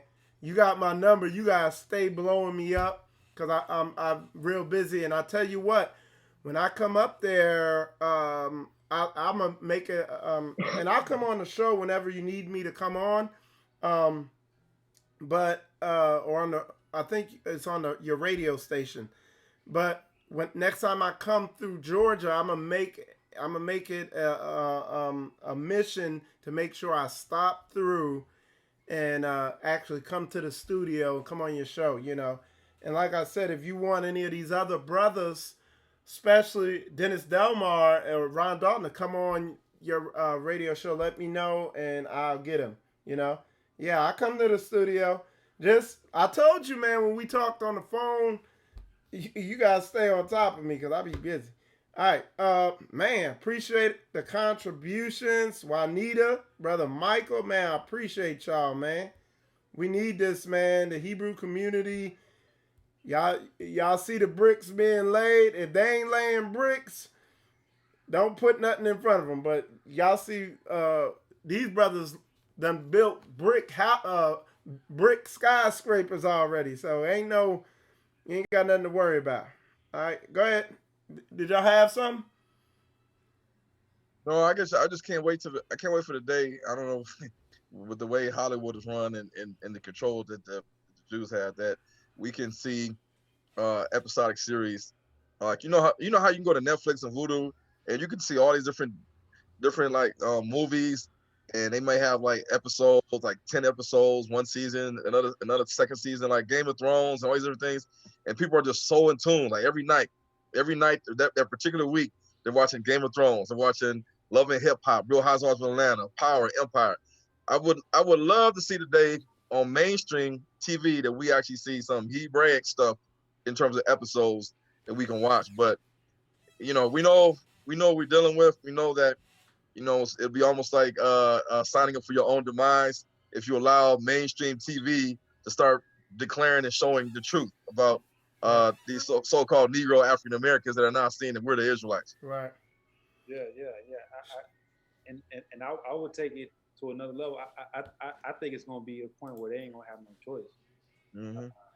I think that lane is like coming so much to where it's like, we were talking about that the other day, where you ain't gonna be able to ignore, Hebrews and Negroes. Like, you ain't gonna be able to ignore those movies. You ain't gonna be able to ignore, like, because the information is gonna be so much on your door that people are gonna have to question. Like, pastors are gonna have to answer the question of like, okay, well, who are we?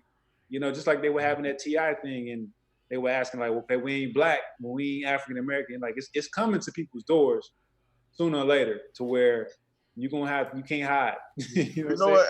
Hey, the funny thing is, like, people be saying like, why come you don't go on the Breakfast Club? And Vlad TV. Look, the day is gonna come where the Breakfast Club is somebody's gonna say you need to have Hebrews Negroes and Dennis Delemar and these guys on the what's name. The day that they put myself on the Breakfast Club in front of Charlemagne and DJ Envy, it's the day is going down. It's going down. I'm telling you, the music industry and these radio podcasts, they can't keep ignoring this Hebrew Israelite awakening. They can have Rizza Islam, they can have Claude Anderson, they can have Umar Johnson, they can have all these people from Nation of Islam and rappers and everybody else. You notice that they're not touching the Hebrew Israelites. They're not having the Hebrew Israelites on the Breakfast Club. Like, what's going on about this movie called Hebrews to Negroes, and this book Hebrews to Negroes, and this movie series called The Awakening? What's up with this? Tell me, bro, what's going on? They don't want us to start telling the truth. On national television. But real talk, it's slowly slipping out, because you see Professor Griff and I forget who the other brother was. They mentioned it on their show. Yeah, but I'm telling you, they can get us scattered on a dance, and they can say some things, kind of put it out there that we the people and all sort of stuff. But as everybody that knows Hebrews and Negroes is like the mighty Hulk coming out like we gonna tell us, like we gonna declare to the world. We ain't sugarcoating anything. That's right. Yeah. All right. I want to send a thank you out to Sister Christina. Appreciate your contribution, man. I'm telling you, the brothers and sisters is really, they're really coming forth, and folks is putting their bricks in, and we need it. You know what I'm saying? And like I said, I'm not like me personally, Michael Israel, down here in Jacksonville, Florida. I have some stuff in work that's highly related to the movie industry, particularly a studio, but that's as soon as we get on our land. So hopefully I get all that set up and we can really move this thing forward and be effective, because there's no reason why with the right people we can't push content out like an assembly line and really shift, be effective, waking our people up. I saw there was a question in there earlier, and the person was kind of asking, I'm not sure where they were coming from asking the question, but they were asking, why is there such a big importance on identity? Identity is everything. Like, identity, when it comes to us knowing who we are as a people, it means knowing how you are to function and live your life in every way as a people. And we have that's like asking a Christian, does the truth matter, yes or no? It's either one answer, yes or no. Does the truth matter? Or is the truth important, true or false? If any Christian believes in the truth, because Christ is the truth, the way, and the life, he said, oh, of course, the truth does matter. Okay, if the truth does matter, then we need to push this truth. Because we've been fed lies for 2,000 plus years, and it's now time. The Bible says that everything hidden and concealed will be revealed. That's what Christ said. So things that have been hidden and concealed will be revealed. Things are being revealed to this day. You can't hide the truth forever. A lie can only last for a certain time when the truth comes out. Yeah. Yeah. Exactly. Hey, y'all, and shout out. I'm gonna say it again. Shout out to Professor Griff and Nick Cannon, and if any of y'all know them, tell them to email me because I'd like to get one of them on the show. Just chop it up with them. Let me see. We have any other questions? Yeah, a lot of y'all. I just tell y'all straight up. I see a lot of people coming in asking, "Is there a fellowship in my area?" Michael, or who do you recommend a fellowship with? I've been saying it for the past since the Great Awakening Hebrew Gathering.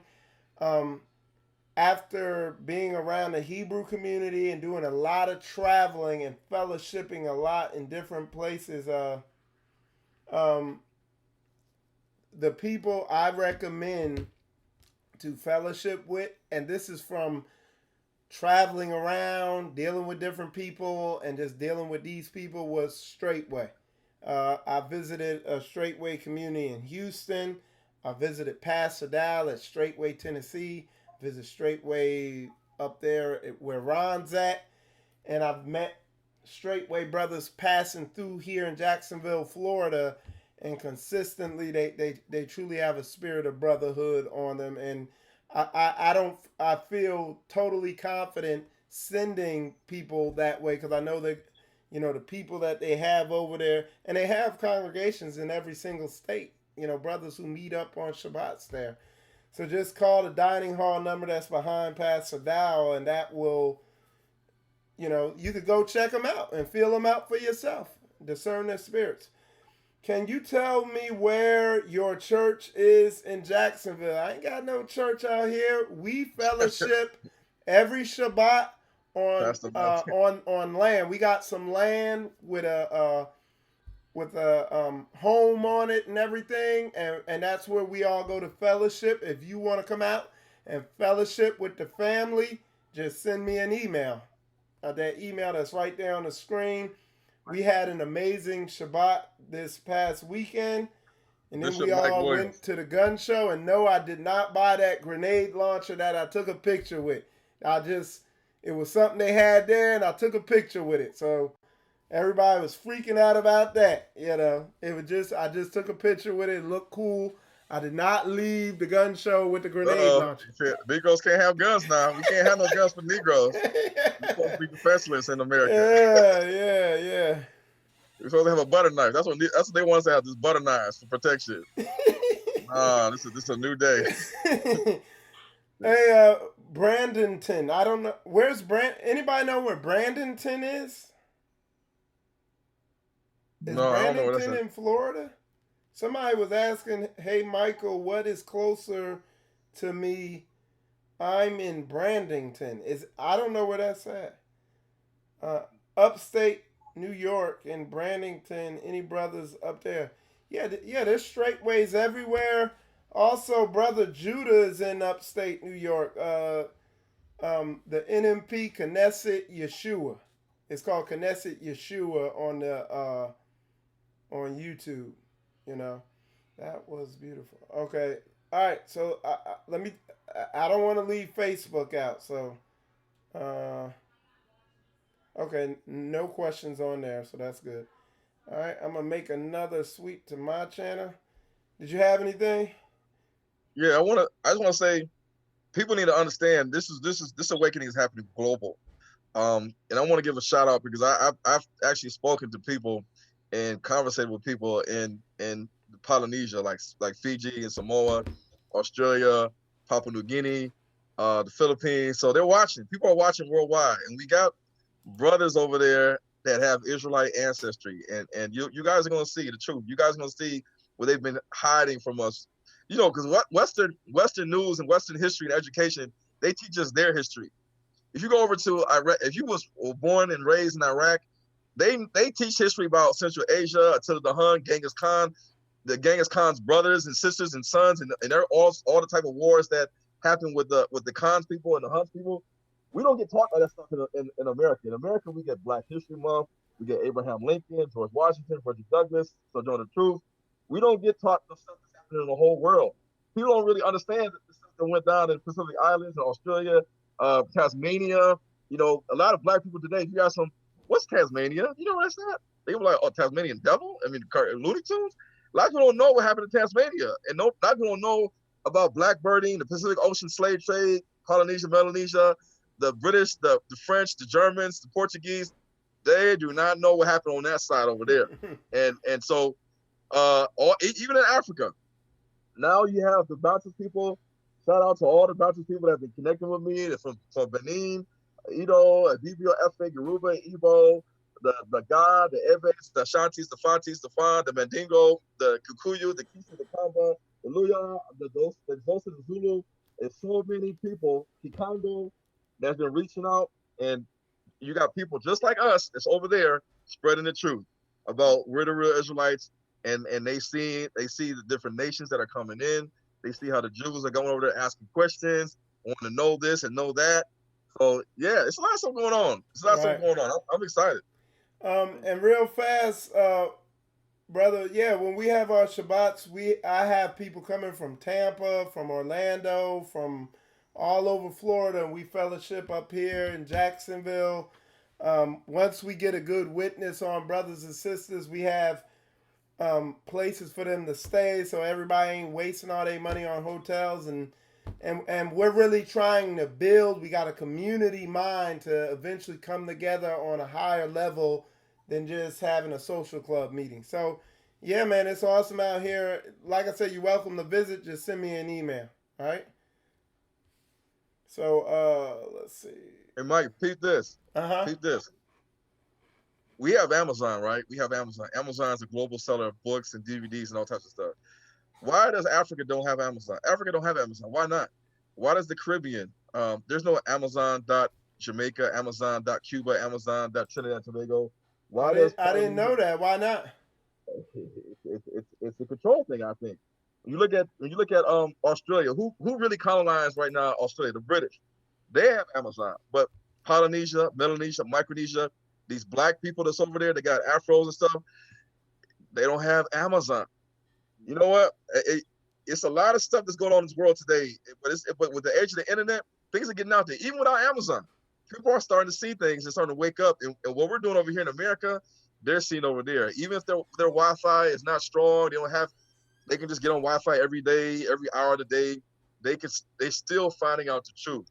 And different shows and different WhatsApp group pages and different things of that nature is helping connect us over here in America with people in the Caribbean, the Bahamas, and Jamaica, and the United Kingdom, and Polynesia, all these different areas. They're connected. I even talked to a lady from India, from Taiwan now doing India. So it's a lot of stuff. They're waking up too. They're like, oh wow, I didn't know about this. Oh yeah, we heard about this stuff in our ancestors and the stuff we were taught in our books. I'm telling you, even in Brazil and Mexico, they are coming out with stuff that they've been researching. It's in their language, like Portuguese and Spanish, that the conquistadors and the Portuguese and the friars and the Catholic Church, they hid it from people. But now with all this intense research and this awakening, they're sending it to me, and I'm deciphering it. I'm translating it to English, and I'm telling you guys, when the next conference that I have, you guys must up. Yeah. Ron ain't playing, boy. Not playing. Not a game. So like as y'all can see, man, y'all, we are waking up. Me, Ron, we see a lot. We deal a lot, like spiritual combat. By all intents and purposes, is really not a show that is that big. But behind the scenes, I deal with a lot of people in the Hebrew community, and there's a lot that we see on a big scale, on a macro, I think it is, scale, that we see directions being moved. But there's still a lot of waking up. We're in the infancy, but I think this thing's gonna start accelerating and pick up steam, and it's just gonna hit folks and really surprise them. You know what I'm saying? And I know things I've seen working with Ron and working with certain other Hebrew leaders, man. Sometimes I feel like I'm on the leading edge of what's going on in the awakening, and I know Ron has seen that too. Mm-hmm. Yeah. All right, so let me see if y'all got any other questions. I'm gonna let y'all conclude it, give you a closing uh, statements if y'all want. It looks like there's no more questions. Go ahead, Ron. I'll let you wrap it up. Only thing I want to say is the things we got going on is Sukkot 2019, the Great Awakening Sukkot we're going to be having coming up this year, and then also the Passover 2020 next year, the Great Awakening Passover. You can go to www.greathebrewawakening.org and register for the Passover or for the Sukkot. For the Passover 2020, we're gonna have a lot of stuff going on, and I think around that time I'm gonna drop another Hebrews and Negroes movie on them. So that'll be another attraction. In addition to fellowship, worship, praise, a real biblical Seder meal, not just hot wings and a biscuit and spaghetti. You're gonna have a real traditional Hebrew Seder meal. A lot of people's like, "Why you never had a Seder meal? What's a Seder meal?" Well, yeah, this stuff, this kind of stuff we're doing, we're trying to do this in excellency, in order, in decency, and then also, of course, in July of next year, we're gonna do it again with the Great Awakening Hebrew Sneakers Mega Conference, and then other projects, and then I'm slowly getting back into trying to finish book 5 and book 6 for those that already read the first 4 books, and that's all I really got. If you want to follow what I'm doing, just go to www.thenegronetwork.com or YouTube channel Moses Levi or Hebrews Negroes TV, or Instagram at Hebrews_2 TO_Negroes. All right, and real fast, we got a caller. We got Rob. He is a Hebrew leader out there. He's with Straightway out in the DC area. And he had something he wanted to say to Ron. What's up, Ron? Ron already left, but go ahead, Ron. What's going on, fellas? What's going on, family? Oh yeah, I forgot. I'm gonna send you that stuff, Ron. I forgot, man. I'm gonna do it. I'm gonna do it tonight. Good. Yeah, we're looking forward to the next movie coming out that Ron is working on, and we're just excited to get this vision popping off. And I look forward to connecting with the Ox soon to get this thing going. And we got a lot in the pipeline, and we're very, very excited to see what's happening with the film, what's happening with the next film, and some other projects. The brothers are very, very excited to get this film thing moving to the glory of the Most High. All right, hey, I look forward to connecting with you next week, Ron. We talked last week, so I'm definitely looking forward to, continuing the conversation. Okay. Hey, Rob, and real fast, because I get a lot of people asking about that DMV area. Could you give them some information? Oh, we learning and investigating and studying and just doing whatever Pastor Dow tell us to do, and we trust his leadership. We trust leaders of the elders, and so the best thing, if they want information about community, is call the dining hall. Call the dining hall, and the number is obviously on all the broadcasts that Pastor Dow is doing, and please call, make yourself known, and someone will get back to you and give you instructions on what the next steps would be if you want information on how to be a part of any community or how to start your own, etc. All right. So that's my dude, Rob out there in the DMV area. Like I said, there's a lot of, when they're ready to put out everything they working on, it'll be put out. But I'm telling you, there's a lot going on to help edify the people that are in this truth and to wake people up who are not in it. So like I said, we appreciate everybody's support. I saw a lot of people were donating in the super chat, and that's very appreciated. And I also see that I'm getting a lot of emails of people wanting to put their bricks in other ways. So all praise to the Most High for that. And like I said, we're gonna try to have discussions like this on a regular basis, and just make people aware of the things that are going on in the Hebrew film industry. And real fast, Dennis, I'm gonna bring it back. I'm gonna hand it back over to you, and I'm gonna put up your banner flyer for your Awakening movie while you talk. So go ahead. Okay, cool. So right now, the next move with the Awakening, we wrapped it, but we're actually going to be putting it on DVD, and I know it's out there, but there's also going to be some things that are not on the internet on the DVD, but also kind of the vision behind it was, for it to be a ministry tool. So, we're going to have it accessible to where people, you want to send it to churches, you want to send it to your friends and family, whatever. That's going to be on DVD soon, with hopefully in the next 2 weeks or so. So you'll be able to cop that, just to have that as a truth gift to people, And real fast, tell them where to get the DVD at.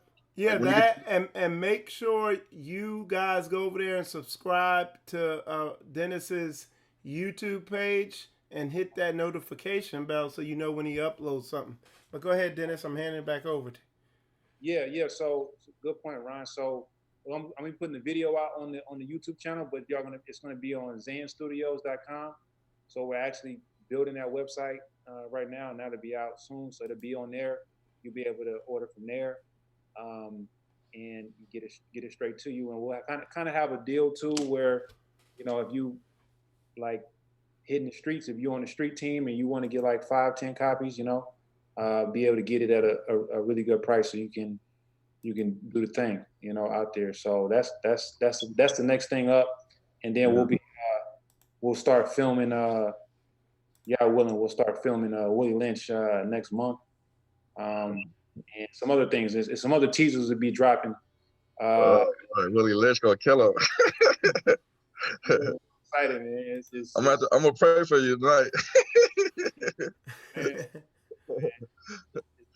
gonna be heavy, man, because it's like I think Get Out opened a lot of doors for that type of content, But I'm excited, man, because we dealing with that mind state so much, man. Sure.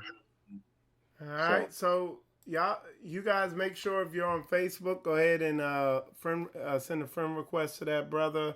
I'm looking at his Facebook page. I'll put it back up here for y'all again. But I'm looking at his Facebook page, and brother has a lot of information, links, and all that on there about what he has going on. And then definitely make sure you get over there to his YouTube page, and you want to hit that subscribe button and then hit this notification bell right here, so that when the brother puts something up there, you get an immediate notification. But anyway, yeah, man. Go ahead. I said, like with the Willie Lynch, man, that's gonna be heavy. And like I tell people all the time, they be like, well, why do you don't be on Facebook? I said, well, Facebook, they blocked me. They blocked me from posting videos and photos a long time ago.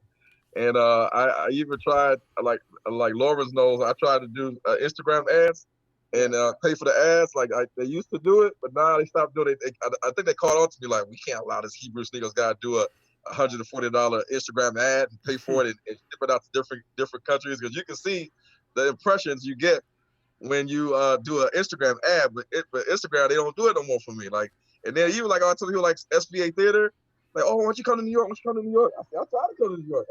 SBA Theater told me no, but they told Tariq Nasheed yes. They told Jason Black yes. The Billie Holiday Theater, the National Black Theater, all these different theaters would just give me the runaround. They were saying no, So it when you start doing stuff that's really getting out there, it really has an impact to change the mind, a revolution of the mind. Then you're gonna see, like with radio ads. When I did my first radio ad on 105.9, 97.9, and I think 102.7 Gospel Praise. Yeah. The first radio ad that I played on the radio, immediately corporate management, they all started calling in like, what is this? Who approved this? Who approved this? I was like, I paid for it. I paid for the ad, 30-second and 10-second video ad. So I'm just like any other person that pays for the ad. Why is it a problem when I start telling people you owe it to yourself to know the truth? You know, they don't want to hear that kind of verbiage on a radio show, on the radio. Even with like I said, with the movie ads, like most people don't know. I'm gonna say this again. When you sit down before the movie comes on and the lights get dark, they have ads that play on the screen. Yeah. I tried to pay like $600 to have an ad, my ads running, my video, 30-second video ad, Hebrew Sneagles movies play, and the company that controls all the ads in Michigan, all the theaters, they told me no. They looked at my video and said, no way. And I was like, golly, you can't make this stuff up. Yeah. So there is an agenda to keep us asleep. And like Dennis got a shirt that says stay woke, get woke, stay woke. The awakening is very detrimental to us, but it's also destructive to the powers to be and their agenda they've been placed for 2,000 years. And real fast, just so like what we're doing, like for instance, if Dennis does a film or Ron does a film and they want to do it down here, see, we already have stuff in place that we are setting up on our 12 acres of land we have right now to be able to show movies and accommodate crowds on our land. We're doing a conference in December during Christmas, right over Christmas. It's going to be 24th, the 25th, and the 26th on the land. We'll have our own tents, everything, you know, down here. December, Jacksonville is 60, 70 degrees down here. So what we're about, and this is biblical, is about taking back the means of production. I know y'all mentioned, we got to get into Hollywood. Forget that. We making Hebrew wood. You know what I'm saying? We'll have our own distribution channel that we carve out ourselves. I'm not going, I ain't about I'm like what Dennis said. He tries to go to them for as little stuff as he needs to. You know what I'm saying? And look at WeBuyBlack.com. I mean, a lot of people don't know about We Buy Black right now, and so you can create your own sort of distribution. It's just that we have to get everybody together. Right. You know, look at like I talk about the chitlin circuit. You know, all these different things that Black people had. We knew about where to go to get entertainment and to get comedy and all these things when we were segregated. And so we just have to kind of act like we're segregated again, and we just need to get this information out to our people and not be so stingy. Like, well, I'm in Hollywood, I can't talk about this stuff. Right. I'm gonna lose my contract. Right. I'm awoke, and I know my children need to know this stuff, but I can't tell anybody else about this. We gotta think about our children. That's what we really gotta do. We gotta think about see a heavy realization that, like I said, I've been getting into since Ron's Great Awakening Hebrew Gathering, was the fact that we're an agricultural people. Everything in the Bible is related to providing for ourselves from the land. That's why there's a push to, hey, get on land. Once you get on land, you open up a lot of options to yourself to provide your own food, to have a place to do your own events, to do your own thing. You know, we've been tricked into running to them for everything, and look at land as, well, what's the point of that? But that we're an agricultural people. You could get we have a spirit in us to get land, to do things that nobody else could. So we run to them in the cities that we live in. I call them ranches, like human ranches. We run to them for everything, and they tell us no. You run to the theater, say, "Can I play my movie here?" No. You go to the bank. Can I get a loan? No. Can I come here? No. The answer is no. But when you have your own, like you own your own movie theaters, if we had our own movie theaters across the United States of America, we can have our own distribution. And you know, and real fast, picture this. Picture outdoor, a big screen, chairs, 70 degrees out, and you just sitting outside chilling, watching a movie outdoors on your own land, eating food you grew on your land. Invite everybody out. There's plenty of room for parking. You could price it at whatever you want. This thing ain't hard. If it rains, you buy tents. You could buy these tents that you could set up, or you could bring your own personal tent. what we're talking about ain't complicated. We just got to come out of her, my people. And Ron, I wanted to say this. I mean, for whatever people want to say, man, that conference Ron had was truly a great awakening Hebrew gathering, truly. Ron had camp Hebrews there. He had congregational Hebrews and community Hebrews and all Hebrews in between, and he didn't discriminate, and he welcomed them all, and an amazing thing happened out there. I mean, I was just reading more posts about the ramifications of that conference he had, and people truly woke up and realized, hey, we really do got to come out of her. Somebody asked, am I on the land with the Jerry? No, the Jerry is up near Tennessee. He's in a homestead up there. I'm down here in Jacksonville, Florida. A sister, again, going back to Ron again.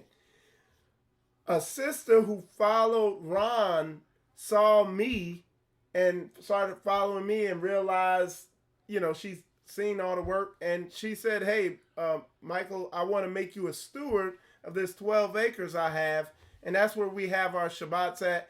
That's where we're going to have some of our events at down here. So, hey, yeah. Mike, you know what? Ron, I'm telling you, Ron, that plug. He don't think so, but Ron is the Hebrew plug, man. He that dude. Think about it. Mike, when you really look at it, you look at the black college, the historical black colleges. A lot of people don't know about the true history of Morehouse and Spelman and how the Rockefellers and Rothschilds, they really started that school. But these kind of movies should be, we got black people. I know black people that go to black colleges. But the thing is, these kind of movies, you would think that these black colleges would say, man, we need this kind of movie to be shown to all our students. Like, make it mandatory. Make it mandatory that they all sit down and learn about their history. But you know what? They'd rather see Harriet Tubman's story and 12 Years a Slave and the Django and all this other stuff that we keep seeing all the time, every year after year after year. Since I was a little kid, all I can remember is Donald True, Frederick Douglass, all these different slave characters, civil rights. That's all we get every year. Why is it that the black college universities all throughout the United States of America are not trying to show these movies to all their students and make them mandatory? But another history of 1619. You gotta think about that. Like we shouldn't have to be like trying to wonder when is somebody gonna see us, when is somebody gonna plug us, when is somebody gonna invest in our movies. The black college universities should be knocking the doors down and say, hey man, your movie is the truth. We need to wake up. We're worshiping a white Jesus. This is the image of our oppressor. Jesus was black. We need to talk about our history, our real history, because the children, like I said all the time, the children need to know their history. Right. You can't have children go to church and you're a white Jesus on the wall. It doesn't make any sense. Right. It doesn't make any sense. Yeah. Yeah, we got it's just like we was talking about earlier, man. As the heat gets turned up, man, it ain't gonna be nowhere to run. You know what I'm saying? You're gonna have to. I feel like you're always gonna put it in such a way you're gonna have to come see it. Yeah. It's gonna be that. It's gonna be because right now, people, it's a famine of truth. You know what I'm saying? A famine. Like there ain't in the church. It's rare to find. So as that continues to happen across the world, man, it's gonna be it's gonna expand. So we just gotta walk that path, man. That's right, man. Anybody that's attending a black college university, you need to tell your teacher they ought to watch Hebrews and Negroes. make it a class, a whole day of class to watch Hebrews and Negroes. Like, there's no excuse. No excuse. Yeah. Real, that's real. I mean, I'd be so upset if I was sitting in an African American studies class and I already seen the movie Hebrews and Negroes 1 and 2, and I'm sitting there getting regurgitated history about Sojourner Truth, Harriet Tubman, Martin Luther King, Malcolm X every year. I'm like, man, can we get something else? Yeah, something else. Like, come on. That's that. What's that? What is that? McGraw Hill. You know about them? Yeah, McGraw Hill. That's all them right there. They still getting the textbooks from them. They telling them their history. They're telling them who they are. It's backwards, man. Backwards. So we got to come out of her. Straight up. Mm-hmm. Burn that thing down. That's right. But yeah, y'all, I appreciate everybody tuning in. We going on 2 hours, 15 minutes, man. It passed like that. A lot of good information came out, and I already realized that this is something we're gonna do on a regular basis. I'm gonna try to do at least once a month. Is just give a Hebrew film industry update, a media update about what's going on among us and how folks can help make this thing grow bigger. Along other things I have on the table to do, we're going to be doing, Spiritual Combat is going to have a history show and also a weapons safety show or a self-defense show showing women how to protect themselves, women and men alike, and not just guns, but just different ways to just to be protected and be safe out there, because you see these people losing their minds out here left and right. But yeah, we're gonna definitely have a show. Ron and Dennis, I'm getting ready to wrap the show up, but I want y'all to stay on Zoom because I have some other stuff I want to talk to y'all about. But anyway, for those of y'all tuning in, man, we appreciate all the contributions on the super chat. We appreciate that support. All of us live our lives publicly in the media. I know I do. I know Koya does. So you know where all that's going. Koya been sending out that elderberry like it's water because people are wanting to prevent illness from coming on them. So she's been busy with that all day. So we're very public with everything we do because we want stuff documented so you don't have to guess about who we are. Ron's the same way, and I'm sure Dennis is the same. But the main thing is, what type of fruits are people putting out? Are they a blessing to you? When I say a blessing, are they helping you in your life? You know what I'm saying? That's what it's about according to Torah. But anyway, yeah, y'all, with that said, I'm going to wrap it up. I'm going to take it out with my man. We contracted the Spiritual Combat Praise and Worship out to beloved Daoud.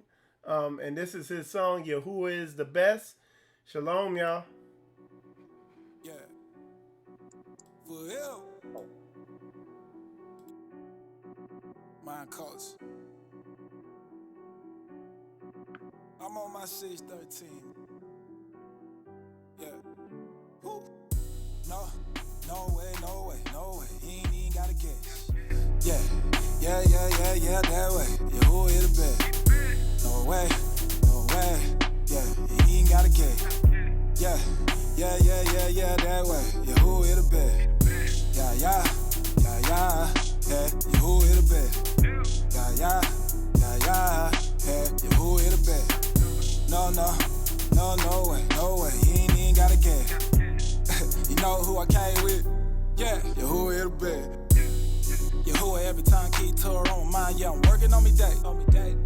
I'm telling my brothers just the way, but they wanna play the corner champ, babe. Yeah, I ain't never talking about the sack, just lend me a ear, how you pay? Putting knee feet on the water, don't you know the heavy wind don't faze me? Huff and puff all you want. Talk the truth, what they don't like. Chase the wind all you want. Youngin' gotta live his own life. Gotta run across they mind. You know I gotta try one time. Handing out the light to the meat, yeah. Even if it costs me mine. Living in the hands of Yahuwah. I'm standing in the open for the viewers.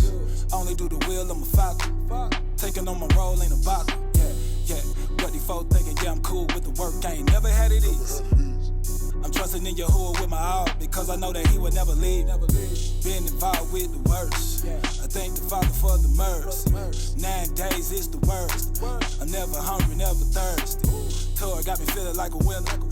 Bread, meat, that's for dinner. Quiet when I shoot like a filmer. Parables to a cylinder. No way. He ain't even gotta guess. Yeah, that way. Yahuwah is the best. No way. Yeah, he ain't gotta guess. Yeah.